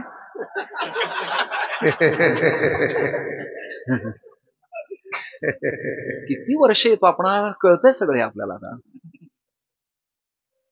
तसं प्रकरण आहे. ते प्यालीलं एका सायकलवरती बसलं आणि ती पिणाराची स्थिती अशी असती, त्याने हँडल धरलं की पॅन्डल सुटतं. बघा जरा तुम्ही. आता मला दंडी येते असल्यामुळे मी अभिनय करत नाही, ते मजा नाही करण्यात काही, त्यामुळं काही माझं वाढणार नाही जाताना, म्हणजे वजन वगैरे वाढणार नाही. उमेश महाराज आवडतंय ना. ते सायकलवरती बसलं. समोरून एक प्रेत यात्रा आली. त्यांनी ती सायकल एकनाथ बाबा त्या खांदेकऱ्यांच्या मधून घातली. अशी बॅलन्स गेलं, त्याचं बॅलन्स गेलं. खांदेकरी पडले, प्रेत पडलं. आता सोपा वेदांत सांगायचा पहा. परतः नाश, स्वभावतः नाश आणि आश्रय नाश. सोपं गणित आहे. त्यांनी लावलेला कॅमेरा आहे आणि त्याला 3 पाय आहेत. त्या 3 पायापैकी एक काढला तर कॅमेरावर राहील का? आश्रय नाश. पण आपले लोक अवघड करून खूप सांगतात. कशाला त्रास घेतात हेच मला कळत नाही त्याच्यावर. खांदेकरी पडले, प्रेत खाली पडलं. ते पिणार पडणाऱ्या प्रेताला म्हणतोय घ्यायची आहे थोडे घेऊ शकतो. आता माझ्या ह्या सगळ्यामुळे तुम्हाला मुद्रा कळत नसेल माझी. स्वच्छता पण झालाय प्रयाग. मला वाटतंय स्वच्छता अभियान करावं एकदा. माझीच मला आशात पाहावं लागतं. मीच काय असं पाहावं लागतं कधी कधी. ते 4 खांदेकरी कसे बसे, हातपाय स्वच्छ करून त्याच्याजवळ आले. म्हणजे नालाय का, तुला कळत नाही? पिऊन आलास आणि प्रेत पडले खाली, काही वाटलं पाहिजे तुला. तो म्हणलाय तुम्ही बोलायचं नाही, मुख्य माणूस पडलाय, तुम्हाला काही बोललाय का? दृष्टांत संपला. दृष्टांत संपला. त्या पिणाराला नशेमुळं, अल्कोहोलमुळं त्याची बुद्धी निकामी झाली. त्याला म्यालीला सुद्धा जिवंत भासतो. तसं प्रपंचात विषयरूपी मदिरा प्यालेल्या सामान्य जीवाला नसलेला संसार सत्य भासतो. आता पुन्हा ज्ञानोबराय सांगतो. एरवी विषयी सुख आहे, ही बोलण्याची सारी खेन आहे, तरी विद्युस्फुरणे कान पाहि जगा माझी. काय दृष्टांत. आहा हा हा. कडकड कडकड वीज चमकली. चमकलेल्या विजेचा प्रकाश कायम असता तर सप्ताहात मंडपाच्याच मागे बुवांना त्रास देणारं जनरेटर असतं काय? नसतं. ऑटोमॅटिक इमर्जन्सी ट्यूब नसती. सौर ऊर्जा प्रकल्प नसता. सप्लाय घरात नसता. का? विजेचा प्रकाश राहिला असता. तो येतो आणि जातो. क्षमा मागतो. स्त्री पुरुषाधिकात येणारं सुख क्षणाला येतं, पण कायमचं जीवन उद्ध्वस्त करतं. हे सत्य नाही, हे असत्य आहे. सत्य ब्रह्मतत्व असल्यामुळे नारायण सत्य आहे आणि सार आहे. जगत असार आहे. याला प्रमाण आहे. सार सार सार विठोबा नाम तुझे सार. विठोबा नाम तुझे सार सार सार विठोबा नाम तुझे सार. सार सार विठोबा नाम तुझे सार. म्हणून जपत से वारंवार म्हणवोणी म्हणवोणी शूळपाणी जपत से वारंवार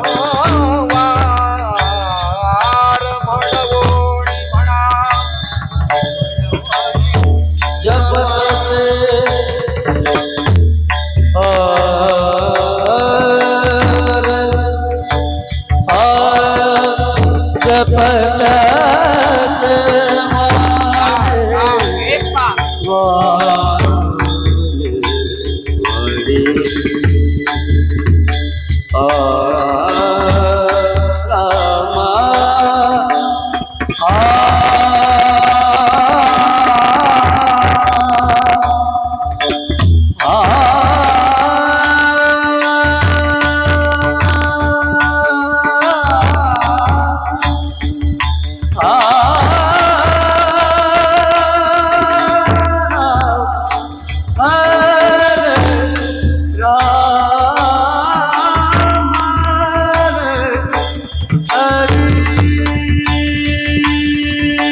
सार सार विठोबा नाम तुझे सार म्हणून शूळ पाणी जपतसे वारंवार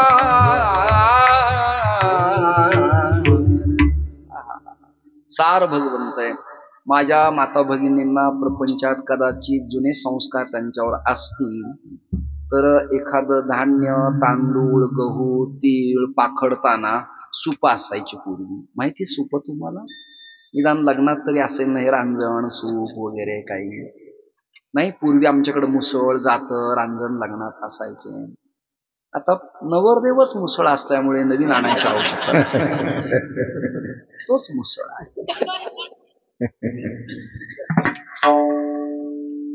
अंजीला माल्यार्पण करायचं ती रांजण असल्यामुळे आता आनंदाला काही करावं. अशा योग्य वेळात विवाह व्हायला लागल्यामुळे चांगला काळ आलेला आहे. मी तर आता यावर्षी जरा ताकदीनं आपण कुंभ नाही लावला सगळ्यांनी, पण लावला असता तर एक ऍड लिहिणार होतो. संन्याशांची भरती करणे आहे.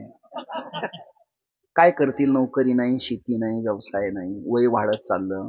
लग्नात नाचण्यापेक्षा इकडं आले तर निदान आसन टाकले तर 500 रुपये रोजाला महाग नाही कमीत कमी. मंडलेश्वरांचं आसन टाकणारा 1000 रुपये मिळतात पर डे मिळतात. आपल्याकडे कळत नाही. काय करावं लोकांना? बऱ्याच लोकांचं नाही अजून.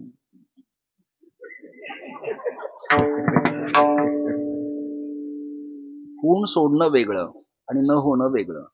काही बुवा वैराग्यवान आहेत आणि काहींचं न झाल्यामुळे वैराग्यवान आहेत, असे 2 प्रकार आहेत. त्यांना नैष्टिक ब्रह्मचर्य म्हणू नये कारण त्यांची विधिवत दीक्षा नाही. त्यांना अविवाहित म्हणावं. विठ्ठल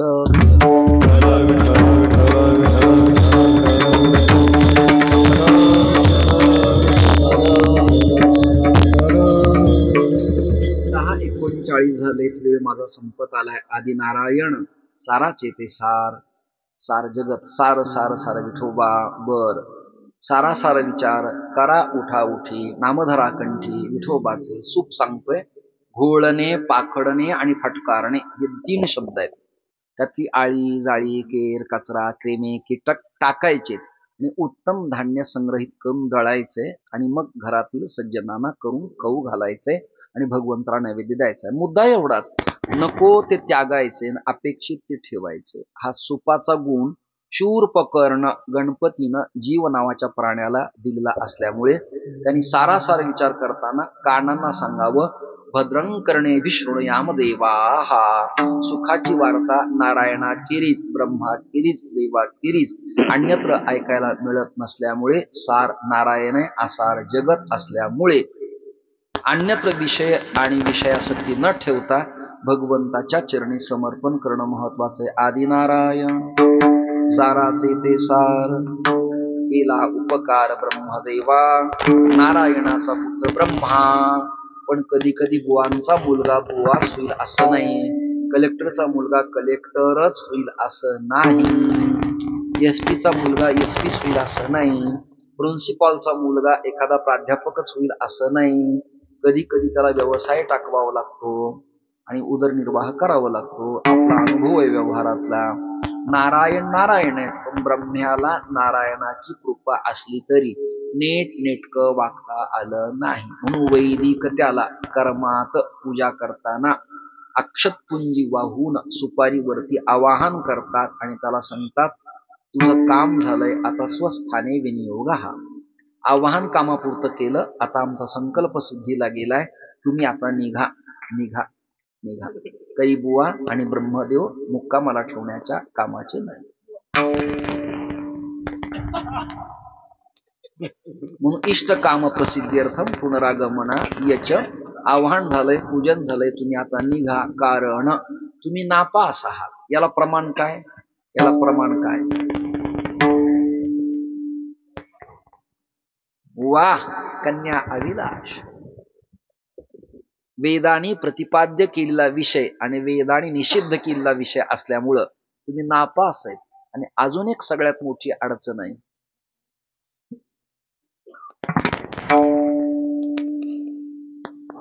इंद्रचंद्र देव ब्रह्मादी करून, इंद्रचंद्र देव ब्रह्मादी करुणे, इंद्रचंद्र देव ब्रह्मादी करून, इंद्रचंद्र देव ब्रह्मादी करुणे, विषयाची श्रेणी छेदीची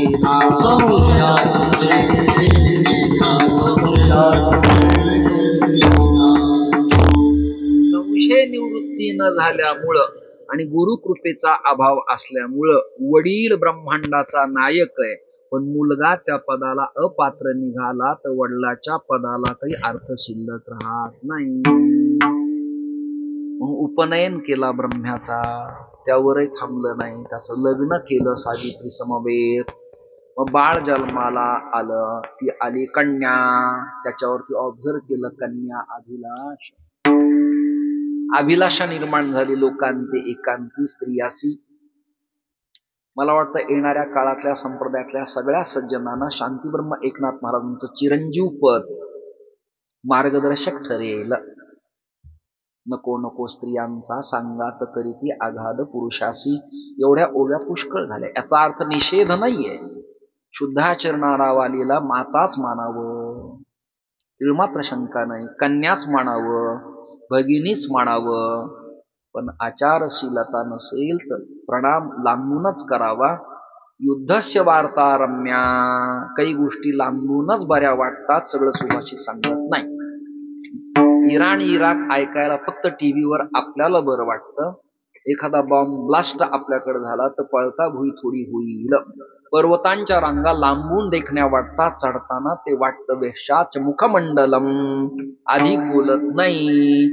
काही गोष्टी लांबूनच बऱ्यात. माणसं जोडल्या विना, नारळ फोडल्या विना, ड्रायव्हर गाडीवर ठेवल्या विना कळत नाही. सोपं काम नाही.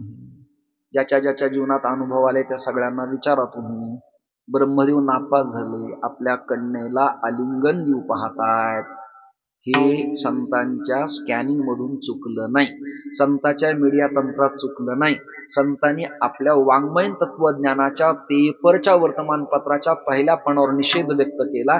नापास कोण? इंद्र चंद्र ब्रह्मा आदी उपलक्षणानं असं वागणारे जे जे ते नापास आहेत. बुवा बोलतात चांगले, पण विठ्ठल विठ्ठल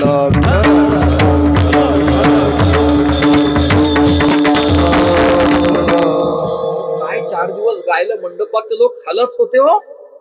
असं ते काय झालं, 7व्या दिवशी जरा प्रॉब्लेम झाला. म्हणजे काय झालं, ते मिस कॉल पाहिला ना लोकांनी. असं पुढचं प्रकरण तुमच्या पाठात आहे सगळ्यांची. मी काही त्याच्यावर विवेचन करावं यासाठी आलो नाही. विनाकारण तुमच्या मुरबाडकरांचा विनाकारण खर्च माझ्यावरती वेगळ्या शब्दावर होऊ नये. 11:15 वाजले. श्रोते हो, विषय संपला. ब्रह्म्या नापास झाला.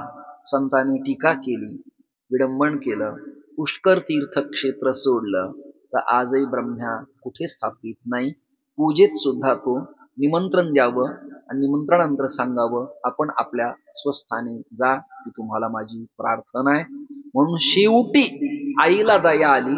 लक्ष्मी ही समुद्राची कन्या, नारायणाची अर्धांगिनी, आपल्या सगळ्याची माता, जननी असल्यामुळं आई विना कुणाला किव येत नाही. का स्नेहाळ माय ताण्हे याची वाट पाहे, ती दिठी आहे हळुवार जे. या उवीला शंकराचार्य म्हणाले, न मंत्रम नो यंत्रम तदपिच न जाणे स्तुती कथा न चाह्वानम ध्यानम. मला ध्यान कळत नाही, धारणा कळत नाही, यंत्र कळत नाही, मंत्र कळत नाही, मला कापालिक कळत नाहीत, तांत्रिक कळत नाहीत, वज्रायणी कळत नाहीत, गाणपत्य कळत नाहीत, सौर कळत नाहीत, मला काही कळत नाही. मला एक कळतं, मी कुपुत्र आहे, आई मात्र श्रेष्ठ आहे. शंकराचार्यांचं हे अष्टक आहे. जर आपण अनुभवात आणा. आणि ज्ञानोबराचं तेच मत आहे, आई विना मवाळ स्वच्छ व्यापक मनाचं कुणी नाही. न मातु परदैवतम, आई आईच असते. म्हणून ब्रह्मदेवाला जवळ बोलवलं लक्ष्मीनं नारायणाच्या रमेनं. इकडे ब्रह्म्या ये. आणि अलकनंदेच्या काठावर उत्तराखंडात नारायणानं ब्रह्म्याच्या कानात उपनयनात वडिलानं गायत्रीचा मंत्र अधिकार उपदेश करावा तसा आपल्या परंपरेच्या मंत्राचा उपदेश केला आणि तारक मंत्र ब्रह्मदेवाला दिला. ब्रह्म्यानं तो जपला आणि आपल्याकडं न ठेवता ब्रह्मदेव जेव्हा या क्षेत्रात परंपरेत पोक्ते झाले, सुयोग्य झाले, पारंगत झाले, तेव्हा त्यांनी तो मंत्र आपल्या सप्त ऋषींच्या पैकी जाणता असलेला जो आपला सगळ्यात आवडता परमप्रिय पुत्र त्याच्या कानात दिला. सांगतो तुम्हाला, आदिनारायण साराचे ते सार केला उपकार ब्रह्मदेवाने काय केलं? ब्रह्मयाने बोध आत्रीसी पैके,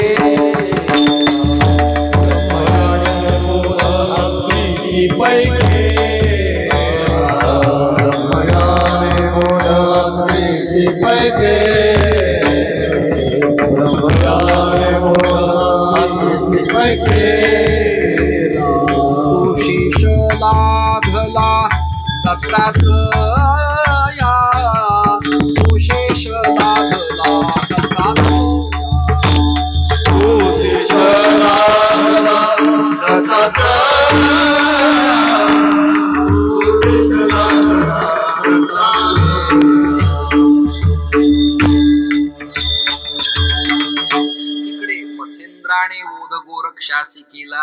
इकडे नारायणाची परंपरा सांगताना ब्रह्मयाने बोध अनुग्रह कुणाला, अनुग्रहित कुणाला, बोधित करणे, वृत्तीवरती आणणे, महावाक्याचा बोध करणे, वेदानुकूल वर्तन करण्याकरिता आणि आचार्य परंपरेचं यथार्थ ज्ञान गुरु शिष्य परंपरेचं मिळावं याकरिता ब्रह्मयाने बोध आत्रीसी पै केला.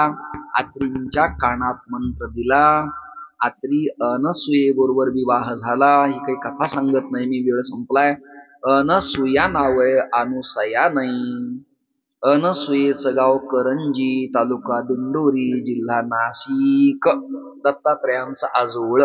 पाणी ग्रहण झालं, पण दत्तात्रय आणि अनसुया हे नाशिक प्रभागात राहिले नाहीत.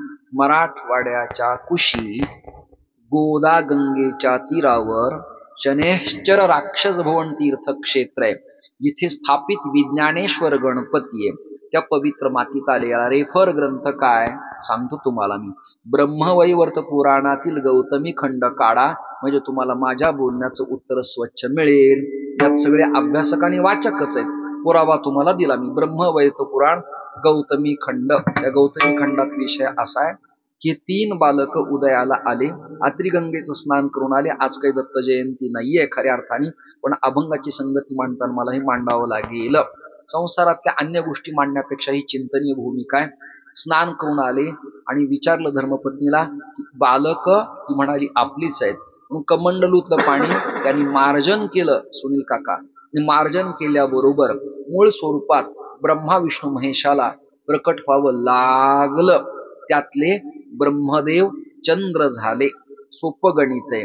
त्यातलं शिवतत्व दुर्वास जाहले आणि त्यातलं जे नारायण तत्व आहे विष्णू ते एकमुखी दत्त नावानं जगतात प्रसिद्ध झाले.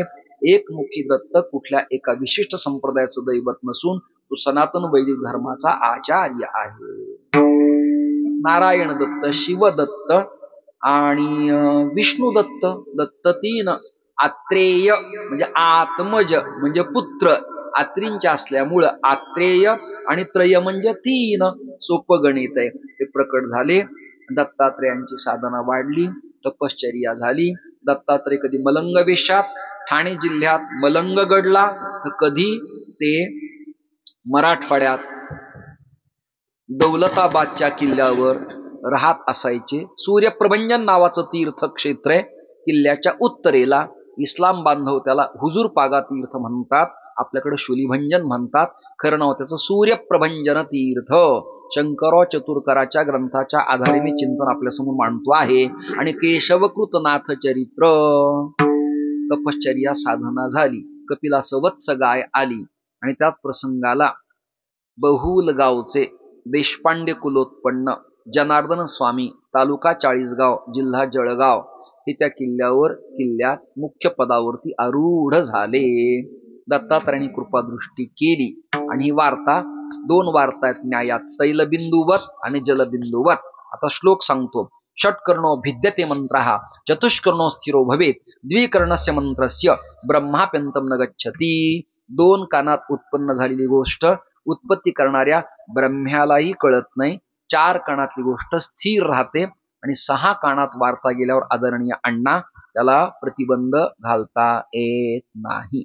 वार्ता पसरली की जनार्दन स्वामी आणि दत्तात्रेयांचं संभाषण किल्ल्यावरती होतं म्हणे चंद्रकुंडाजवळ. ही वार्ता पैठणातल्या शांतीब्रह्म एकनाथ महाराजांना उमगली. भाणू उकारांत शब्दाहा, भाणू म्हणजे सूर्य. त्या घरात सूर्यनारायण महाराजही होते आणि घरात उपासनाही सूर्यनारायणाची होती. कुलस्वामीने एक वीरा देवी, उपास्य श्री खंड्या आणि आशीर्वाद गुरुकृपेनं दत्तात्रयांचा. आणि कृष्णाष्टमी त्या मठ परंपरेचे उत्सव.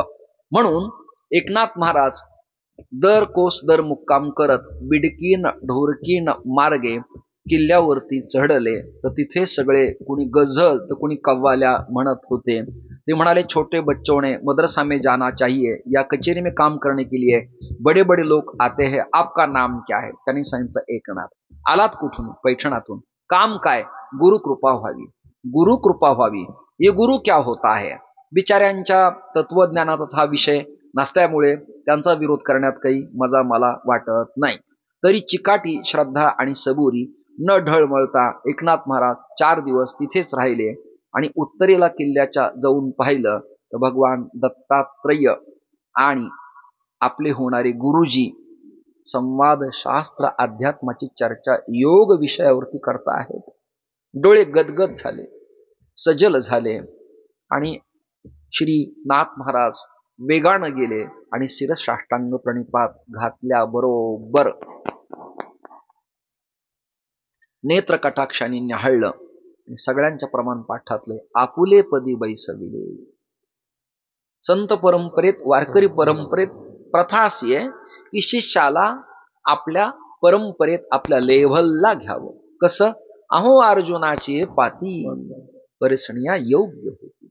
या लेव्हलला आला की तो पूजनीय होतो. अर्थात त्याने त्या लेव्हलला यावं आणि मग बसावं. तोपर्यंत गुरु आणि शिष्य ही मर्यादा उपआसनाचीच असावी. गुरुच्या लेव्हलला त्याचं आसन नसावं. समान अधिकार झाल्यावर तेच सांगतील, आता तू बैस, मी थांबतो आहे. तेव्हा आपला अधिकार झाला असं मानावं. श्रोते हो, सज्जन हो, जनार्दन स्वामींनी जवळ घेतलं. शांतीब्रह्म एकनाथ महाराजांना आलिंगन दिलं आणि आलिंगन दिल्यानंतर आपल्या परंपरेचा मंत्रबोध दिला. ती कृतज्ञता व्यक्त करताना एकनाथ महाराज गदगद झाले आणि सांगू लागले, बास ब्रह्मयाने बोध आत्रीसी पैकीला तो शेष लाधला. शेष शब्दाचे 2 अर्थ आहेत. शेष शब्दाचा अर्थ प्रसाद आणि शेष शब्दाचा दुसरा अर्थ उर्वरित. उर्वरित इथं उर्वरित अर्थ न लावता शेष म्हणजे प्रसाद रूपानं दिलं असा त्याचा अर्थ लावावा. अमरकोशात चिंतन असे आणि अर्थ शब्दानाम अनेक अर्था भवन्ति. एका शब्दाचे आपल्या संप्रदायात अनेक अर्थ प्रतिपादन करता येतात, परंतु त्या त्या अभंगाच्या अंगाला जो अर्थ उचित असेल तोच प्रतिपादन करावा. ओढून ताणून अर्थ सांगण्यात काही मजा शिल्लक राहत नाही. नाथ महाराज म्हणाले, माझी परंपरा पूर्ण कशी झाली हे सांगतेच्या चरणात शांती ब्रह्म एकनाथ महाराज केली जनार्दनी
दत्तात्रय कृपा केली जनार्दनी. पुन्हा पुन्हा ते सांगण्यात मजा नाही, वेळ माझा संपलाय. जनार्दन अनेक प्रकारचे, विठू जनार्दन, रामा जनार्दन, एका जनार्दन आणि जनी जनार्दन. हे महाराष्ट्र सारस्वत नावाच्या ग्रंथात विल भाव्याने पुरवण्यात लिहिलं. हा ग्रंथ फार मोठा आहे, 102 वर्षाचा आहे, मला तो मिळत नाही. श्रोते हो, विषय माझा संपला. त्यापैकी जनी जनार्दन नाही हे गाणपत्य होते. त्याच्यानंतर पुन्हा रेणुका जनार्दन हे शाक्त होते आणि एका जनार्दन हे वैष्णव होते. अशी परंपरा आहे.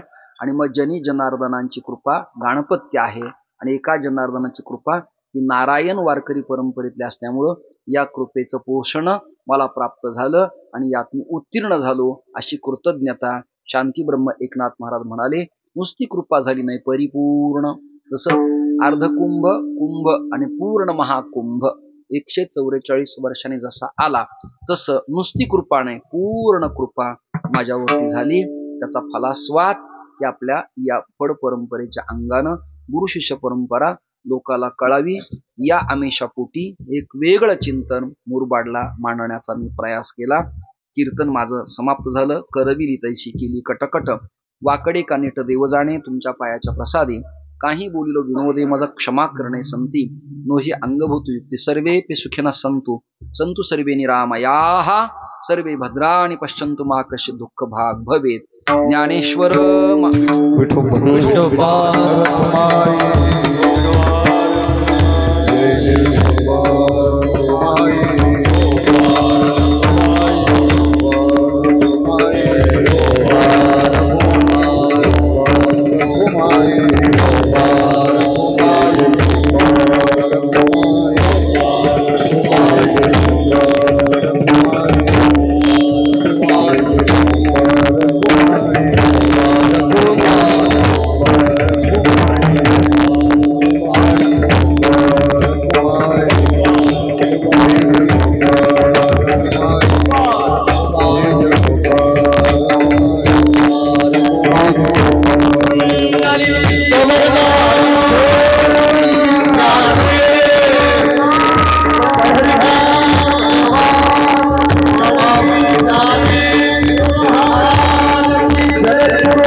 माझे सन्मित्र श्रद्धेय श्री वांग माधुर्य रसज्ञ वक्ता म्हणून ज्यांची ख्याती उभ्या महाराष्ट्राला प्रचलित आहे, 28 वर्ष दादांची परंपरा श्रद्धेय श्री प्रमोद महाराजांनी या मुरबाडच्या पवित्र मातीमध्ये सांभाळली. थोडं गांभीर्याने एवढा ऐका. आणि वयपरत्वे 61 त्यांचा आता होत आहे. तब्येत कुणाची बरी राहत नाही, कथेची सामुग्री देह अवसणावरी. आमच्यापेक्षाही धाकटी पोरं आता बसतायत, तर वृद्धोपकालात बसणं मला काही फार मोठं पाप वाटत नाही. मणक्यांचा विकार होऊन इतरांना तत्वज्ञानाची मेजवानी जर देता आली नाही तर शरीर सांभाळणं अत्यंत महत्वाचं आहे. आणि आता ते चित्र, चरित्र आणि चिंतन या त्रिसूत्रीच्या संगमाचा एक ग्रंथ प्रकाशित करतायत. सगळ्यांच्या बरोबर मलाही वाङ्मयीन तत्वज्ञानाची आहुती त्या यज्ञात देण्याचा सुयोग आपल्या सगळ्यांच्या अनुकंपेनं आला. 61 वर्ष वय त्यांना होत आहे. त्यामुळं त्यांचं अभिष्ट चिंतन करणं आपलं उत्तरदायित्व आहे. आणि 8 दिवस एका प्रगल्भ बुद्धिमत्तेच्या वक्त्यानं थांबणं गोष्ट कठीण आहे. मी तर कुठे 7-7 दिवस थांबतच नाही. थांबणे अशक्य आहे. नवीन बुवांना पाहतो, दिवसा कथा, रात्री कीर्तन, सकाळच्या सत्रात एक कीर्तन करतात. सीमा न ओलांडणं, मर्यादा पाळणं, अनुष्ठानपूर्वक राहणं, कंकण हातात बांधणं, दीप प्रज्वलन करणं, कलशस्थानी नारळ मांडणं, उत्तम वस्त्र ठेवणं आणि त्या वाङ्मयीन तत्वज्ञानाच्या ज्ञानेश्वरीचा भाव समाजासमोर मांडणं ही गोष्ट इतकी सोपी नाही. मला वाङ्मयीन तत्वज्ञानातला एक ग्रंथ माझ्या गुरुजींनी सांगितलेला आठवतो, श्लोक आठवतो. तैलाद रक्षेत जलाद रक्षेत रक्षेत क्षितिल बंधनात मूर्ख हस्ते न दातव्यम एवं वदती ग्रंथ. ग्रंथ हातात द्यायला अधिकारीच मनुष्य लागतो. अनाधिकाऱ्याचं काम अजिबात नाही. जाळू नये नाव पावलेनी पार, कारण मागील आधार बहुतांचा. या सूत्राप्रमाणे काम करावं लागतं. आदरणीय श्रद्धेय प्रमोद महाराज अण्णा जगताप यांनी 61 वर्ष समाजाची सेवा अव्याहतपणाने केली आणि चांगल्या अभ्यासू लोकांच्या मध्ये कीर्तनं केली, मोजकी केली, पण आपल्या ऐश्वर्य संपन्न जीवनात केले. नॅपकिन, स्वच्छ कपडे, उत्तम आसन, उत्तमच रसज्ञ स्वयंपाक, उत्तम राहण्याचं घर, त्यांनी ती प्रथा आणि परंपरा सांभाळली. अजागळ, अगदी गचाळपण, अस्वच्छता, गुळ मांडलाय समोर, माशा त्यावरती गोंगतायत, बुवा तोंडात टाकतोय, एवढं दुर्दैव त्यांच्यावर कधी आलं नाही. आणि हे येऊ पण नाही, चांगलं नाही. आता आणि फेट्यापासून ते सोन्याच्या गुंड्यापर्यंत तो मनुष्य देखणाच राहिला, हातात काठी. त्याचं कारणच आहे, त्यांचे वडील क्लासमन होते, धनकनक संपन्न घर होतं हे, आणि वेल एज्युकेशन. मुंबईत पुण्यात त्यांचं जीवन गेलं. आणि आदरणीय चैतन्य महाराज, जयवंत महाराज या सगळ्यांच्या समवेत सातत्याने, बरं योग किती, पुंडलिक महाराज वेळूकरांच्या समवेत, श्री तात्यासाहेबांच्या समवेत, सातारकरांच्या परंपरेत, देगलूरकरांच्या परंपरेत, अशी काही ठराविक नावं मला घेता येतील. मोठ्या मोठ्या परंपरेत त्यांनी कीर्तन सेवा समर्पित केली. 61 वर्ष त्यांना होत आहेत. अशा सोहळ्याला आपण प्रत्यक्ष अप्रत्यक्ष गेला नाही गेला तरी आपली भावना तिथे समर्पित व्हावी. आणि अशा जाणत्या प्रबुद्ध आणि भाषा तत्ववेत्या वक्त्याला दीर्घायुष्य मिळावं एवढीच प्रार्थना. शरीर वर्चस्व आयुष्यम आरोग्य विधात शुभमानम महीयते. मराठीत अकल्प आयुष्य व्हावे तया कुळा, माझ्या सकळ हरीच्या दासा. असं सेवा समर्पणाचं काम त्याने केलंय. ग्रंथही प्रकाशित होणार आहे. आणि त्यांना मी अत्यंत अट्टहासानं घरचा सदस्य असल्यामुळं आग्रहपूर्वक अधिकाराने म्हणालो की तुम्ही खूप लिहा, ज्ञानेश्वरीवरती लिहा, गाथेवरती लिहा, तुम्हाला वाटेल त्या वाङ्मयावरती लिहा. सोबत, साधं, सरळ, सुबक, स्वच्छ, परिवर्तनवादी, संप्रदायाच्या परंपरेला तडा न जाणारं, वेदानुमोदित प्रशस्त संप्रदायाच्या अंगाचं तत्वज्ञान आपल्या मुखातून आणि हस्तलिखणीनं सिद्ध व्हावं अशी भावना व्यक्त करतो. तुम्हाला, तुमच्या कुटुंबियांना, तुमच्या अनुयायांना पुन्हा एकदा धन्यवाद. हे भाऊ, तुम्ही चांगलं उत्तम व्रत सांभाळलं. तुमची पण तब्येत बरी नाहीये. मला बांगरांनानी फोन केले, या ठिकाणी मी आलो. खूप प्रेम वाटलं. दोन्ही पखावज वादकांनी मनापासून पखावाजाची सेवा या ठिकाणी केली. देवाने त्यांना उदंड आयुष्य द्यावं. टाळकऱ्यांनी खूप गायलं. वेळ आपल्याला खूप कमी, अधिक वेळ वाया न दवडता वृद्धावस्थेत आदरणीय माननीय श्री गोटीरामजी पवार साहेब या ठिकाणी आले. दादा, आपणही या ठिकाणी आलात. ही परंपरा आपली मोठी नारायणाची परंपरा आहे. या संबंधानं प्रदीर्घ सत्र आणि मी स्क्रिप्ट कात्रणं ग्रंथ संदर्भाला तुम्हाला देऊ शकतो. हे कीर्तन पुन्हा एकदा ग्रंथराज ज्ञानेश्वरी, तुकोबरायांची गाथा, नाथांचं भागवत या प्रस्थान स्तरीच्या चरणी समर्पित करून माझ्या सेवेला विराम देतो आणि माऊलींचं भजन घेतो. ज्ञानेश्वर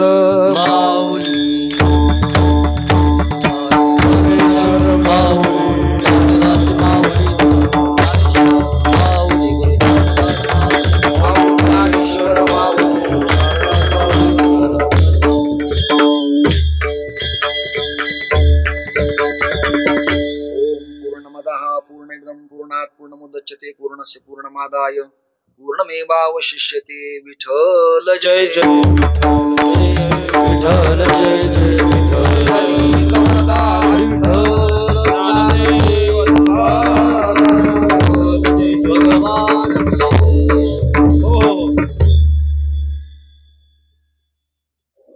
वैदिक परंपरेचे आणि वारकरी संप्रदायाचे एक महान सत्पुरुष वेदमूर्ती दादांच्या, वेदमूर्ती भाऊंच्या आणि गुरुमाता भामाताईंच्या कृपाप्रसादानं हा आपला उत्सव सुरू आहे. आज उत्सवाचा द्वितीय दिन आहे आणि द्वितीय दिनाची ही संकीर्तन सेवा वारकरी संप्रदायाचे साक्षेपी तत्वचिंतक, परमश्रद्धेय, आदरणीय, वंदनीय, पूजनीय असे आचार्य अमृताश्रम स्वामी महाराज यांनी अत्यंत महत्त्वपूर्ण असं विवेचन केलं आणि सांप्रदायिक गुरुपरंपरेवर विस्तृत असं व्याख्यान केलं.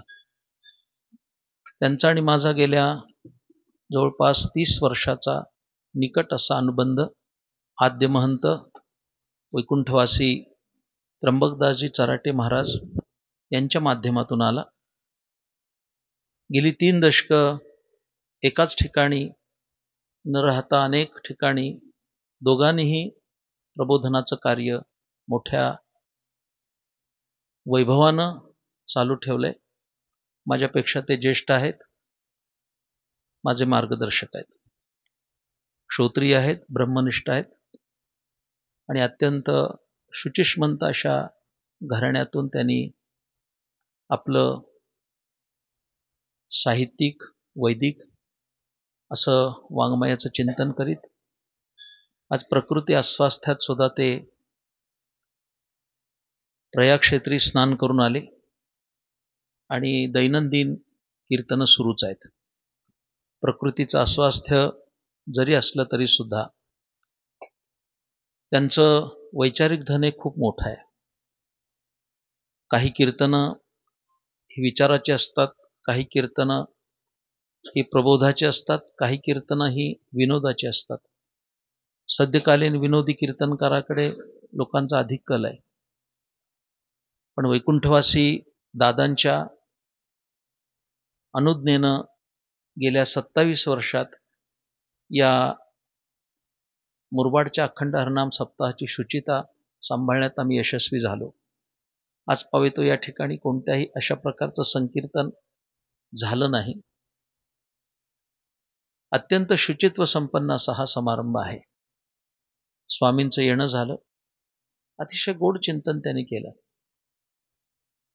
आम्हा दोघांमध्ये एक साधर्म्य कोणतं असेल तर आम्ही सर्व दोघेही शांत रसाचे अशा स्वरूपाचे, खूप गोंगाट, खूप गडबड अशा स्वरूपाच्या वातावरणात आम्ही दोघेही कीर्तन करू शकत नाही.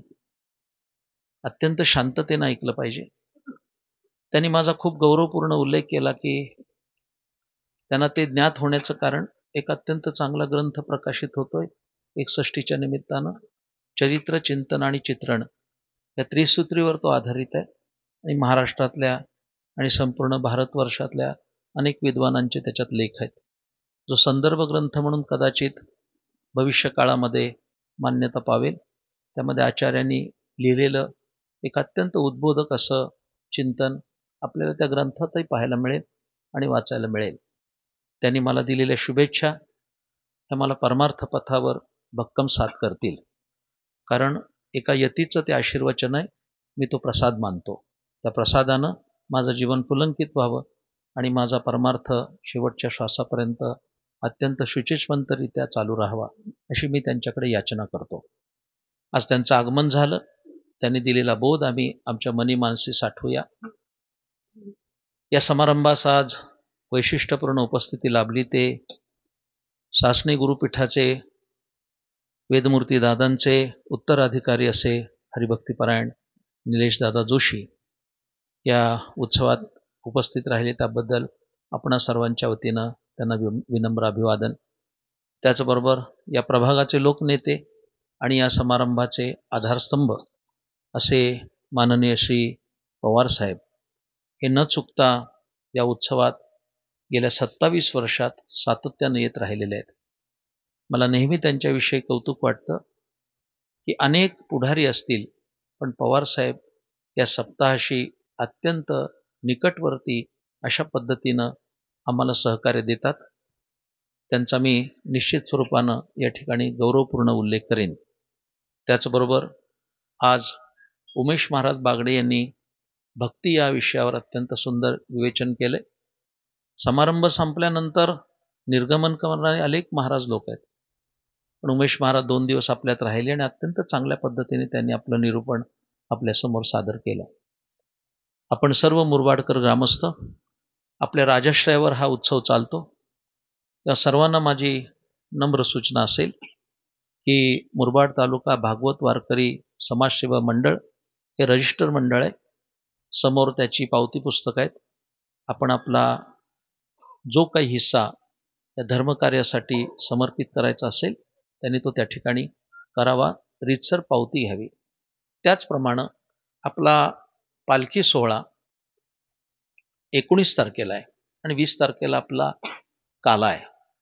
पण 19 तारखेला गोब्राह्मण प्रतिपालक आणि हिंदवी स्वराज्याचे संस्थापक छत्रपती शिवाजी महाराज यांची जयंती आहे आणि त्यानिमित्तानं संध्याकाळी मुरबाड गावातून भव्य अशी शिवरायांची मिरवणूक निघणार आहे. म्हणून आपला पालखी सोहळा ज्ञानेश्वर महाराजांचा 19 तारखेला सकाळी सुरू होईल. सकाळी ज्ञानेश्वर महाराजांचा पालखी सोहळा होईल आणि संध्याकाळी छत्रपती शिवाजी महाराजांची मिरवणूक होईल. या दोनही समारंभात आपण सम्मिलित व्हायचंय. त्या दिवशी पुरणपोळीचा स्वयंपाक असतो. मला आजच 2 महिलांनी विचारलं की पुरणपोळ्यांचा तुम्ही काल उच्चार केला नाही. इतक्या या सगळ्या महिला या उत्सवाशी संलग्न आहेत. त्या सगळ्या माता भगिनींना मी विनंती करणार आहे की त्यांनी 19 तारखेला सकाळी पुरणपोळ्या अन्नपूर्णा मंडपामध्ये जमा करायच्या आहेत. त्याचबरोबर काल्यासाठी लागणारा प्रसाद हा प्रत्येक घरातून गेला पाहिजे. त्यामुळे ज्यांना शक्य आहे त्यांनी 1 किलो 2 किलो 3 किलो अशा स्वरूपाचे तांदूळ, डाळ आणि साखर हे 3च पदार्थ त्या ठिकाणी घेतले जातील. आणि आपल्या सगळ्या घरातलं थोडंसं अन्न त्या काल्यामध्ये अपेक्षित आहे. मला काल जी मंडळी आली होती त्यांनी मला विचारलं की किती मोठा सप्ताह आहे. म्हटलं हे पहा एवढी पोती लागणार आहेत. समोर जी पोती मांडलेली आहेत आता ती कृषी उत्पन्न बाजार समितीची आहेत, पण तुर्तास तरी सप्ताहात आहेत असं म्हणायला हरकत नसावी. पण आपण सर्वांनी त्यामध्ये मोठं योगदान द्यावं अशी मी आपल्या सर्वांना विनंती करतो. आणि त्यापेक्षा मौखिक असं तुम्ही सर्वांना कल्पना द्यावी की उत्सव सुरू झालाय, मोठमोठे लोक आपल्याकडे येत आहेत. यावर्षी तर सर्व कीर्तनकार हे तरुण आहेत आणि तरुणांना तरुण जायचं असेल तर त्यांनी कीर्तन ऐकली पाहिजेत. उद्याला एका तरुणाचं कीर्तन आहे. आपल्याला कल्पना नाही, प्रवचन पण तशाच पद्धतीचं आहे की ज्या मुलानं अत्यंत चांगल्या पद्धतीने आचार्य पदवी संपादित केली आणि संत वाङ्मयाच्या व्यासंगी झाला, अशा लोकांची आपल्याला कीर्तन प्रवचन ऐकायला मिळतात. आचार्यांनी हाही उल्लेख केला की गेली 27 वर्ष प्रमोद महाराज राहिले. माझं ते कोणतंही कौतुक नाही, मी प्रगट त्याचं चिंतन करू शकतो. कारण दादांनी मला जे काही दिलंय ते कल्पांती ही सरना अशा पद्धतीचं आहे. त्यांचा मी कृतज्ञ आहे. त्यांनी परमार्थ पथावर दिलेलं मार्गदर्शन माझ्या अंतिम श्वासापर्यंत राहील. त्यांनी निर्गम समय सांगितलं की हा उत्सव चालू राहायला पाहिजे. आणि म्हणून मी अनेक कार्यकर्त्यांना, या सभासदांना नेहमी सांगतो की बाहेर कुठे कीर्तनाला गेलं तर मी महाराज असतो आणि मुरबाडच्या सप्ताहात दादांचा साधक असतो, एवढी पवित्र भावना माझ्या अंतःकरणात आहे. अन्यथा या 8 दिवसामध्ये महाशिवरात्रीचा उत्सव असताना मला अनेक निमंत्रणं असले तरी ते मी सविनय नाकारलेली आहेत.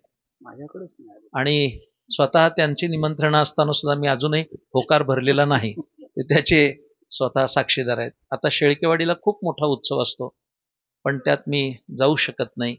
असे अनेक उत्सव आहेत. पण मला या ठिकाणी येताना मुरबाडकरांच्या प्रेमाचा साक्षीदार होताना निश्चितच आनंद आहे. तेव्हा सर्वांना मी विनम्र भावानं अभिवादन पण करतो आणि सूचितही करतो की हा उत्सव आपला आहे. आपण सर्वांनी त्याला यथायोग्य असं योगदान देऊन तो मोठा केला पाहिजे. लॉकडाऊन नंतर थोडी त्याला आलेली मरगळ आपल्याला लक्षात येते, कारण कोरोनानंतर अनेक उत्सवांना ती समस्या निर्माण झालेली आहे. पण तरीसुद्धा नव्या जोमानं आपण सर्वांनी यात सम्मिलित व्हावं आणि हा उत्सव अधिकाधिक दादांचा उत्सव म्हणून त्याकडे पाहिलं पाहिजे तालुक्यातल्या सगळ्या लोकांनी, आणि या उत्सवाची शोभावृद्धिंगत केली पाहिजे. पुनश्च एकदा व्यासपीठावर विराजमान असणाऱ्या परमश्रद्धेय स्वामीजींना मी विनम्र अभिवादन करतो की त्यांनी जे काही आज सांगितलं ते अभिनव आणि अत्यंत संशोधनपूर्वक सांगितलेलं आहे. तेव्हा त्यांच्या चरणावर आपणा सर्वांच्या वतीनं विनम्र अभिवादन करतो आणि माझ्या शब्दांना विराम देतो. 2 मिनिटं भालचंद्र बांगर.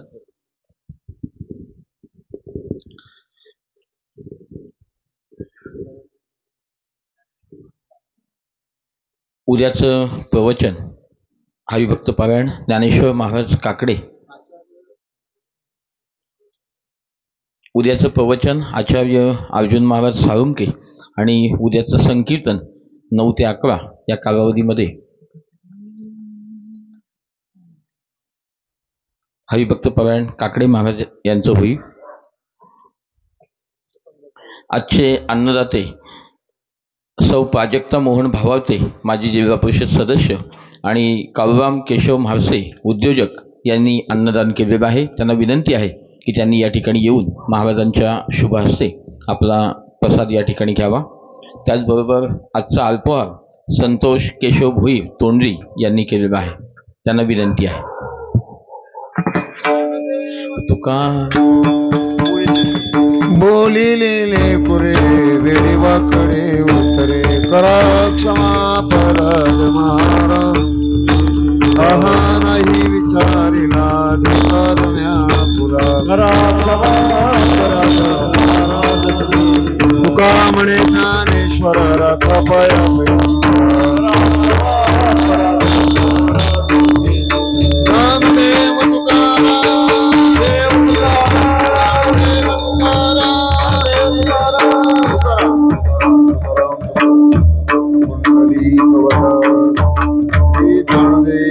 पंढरीनाथ भगवान मौली ज्ञानेश्वर महाराज.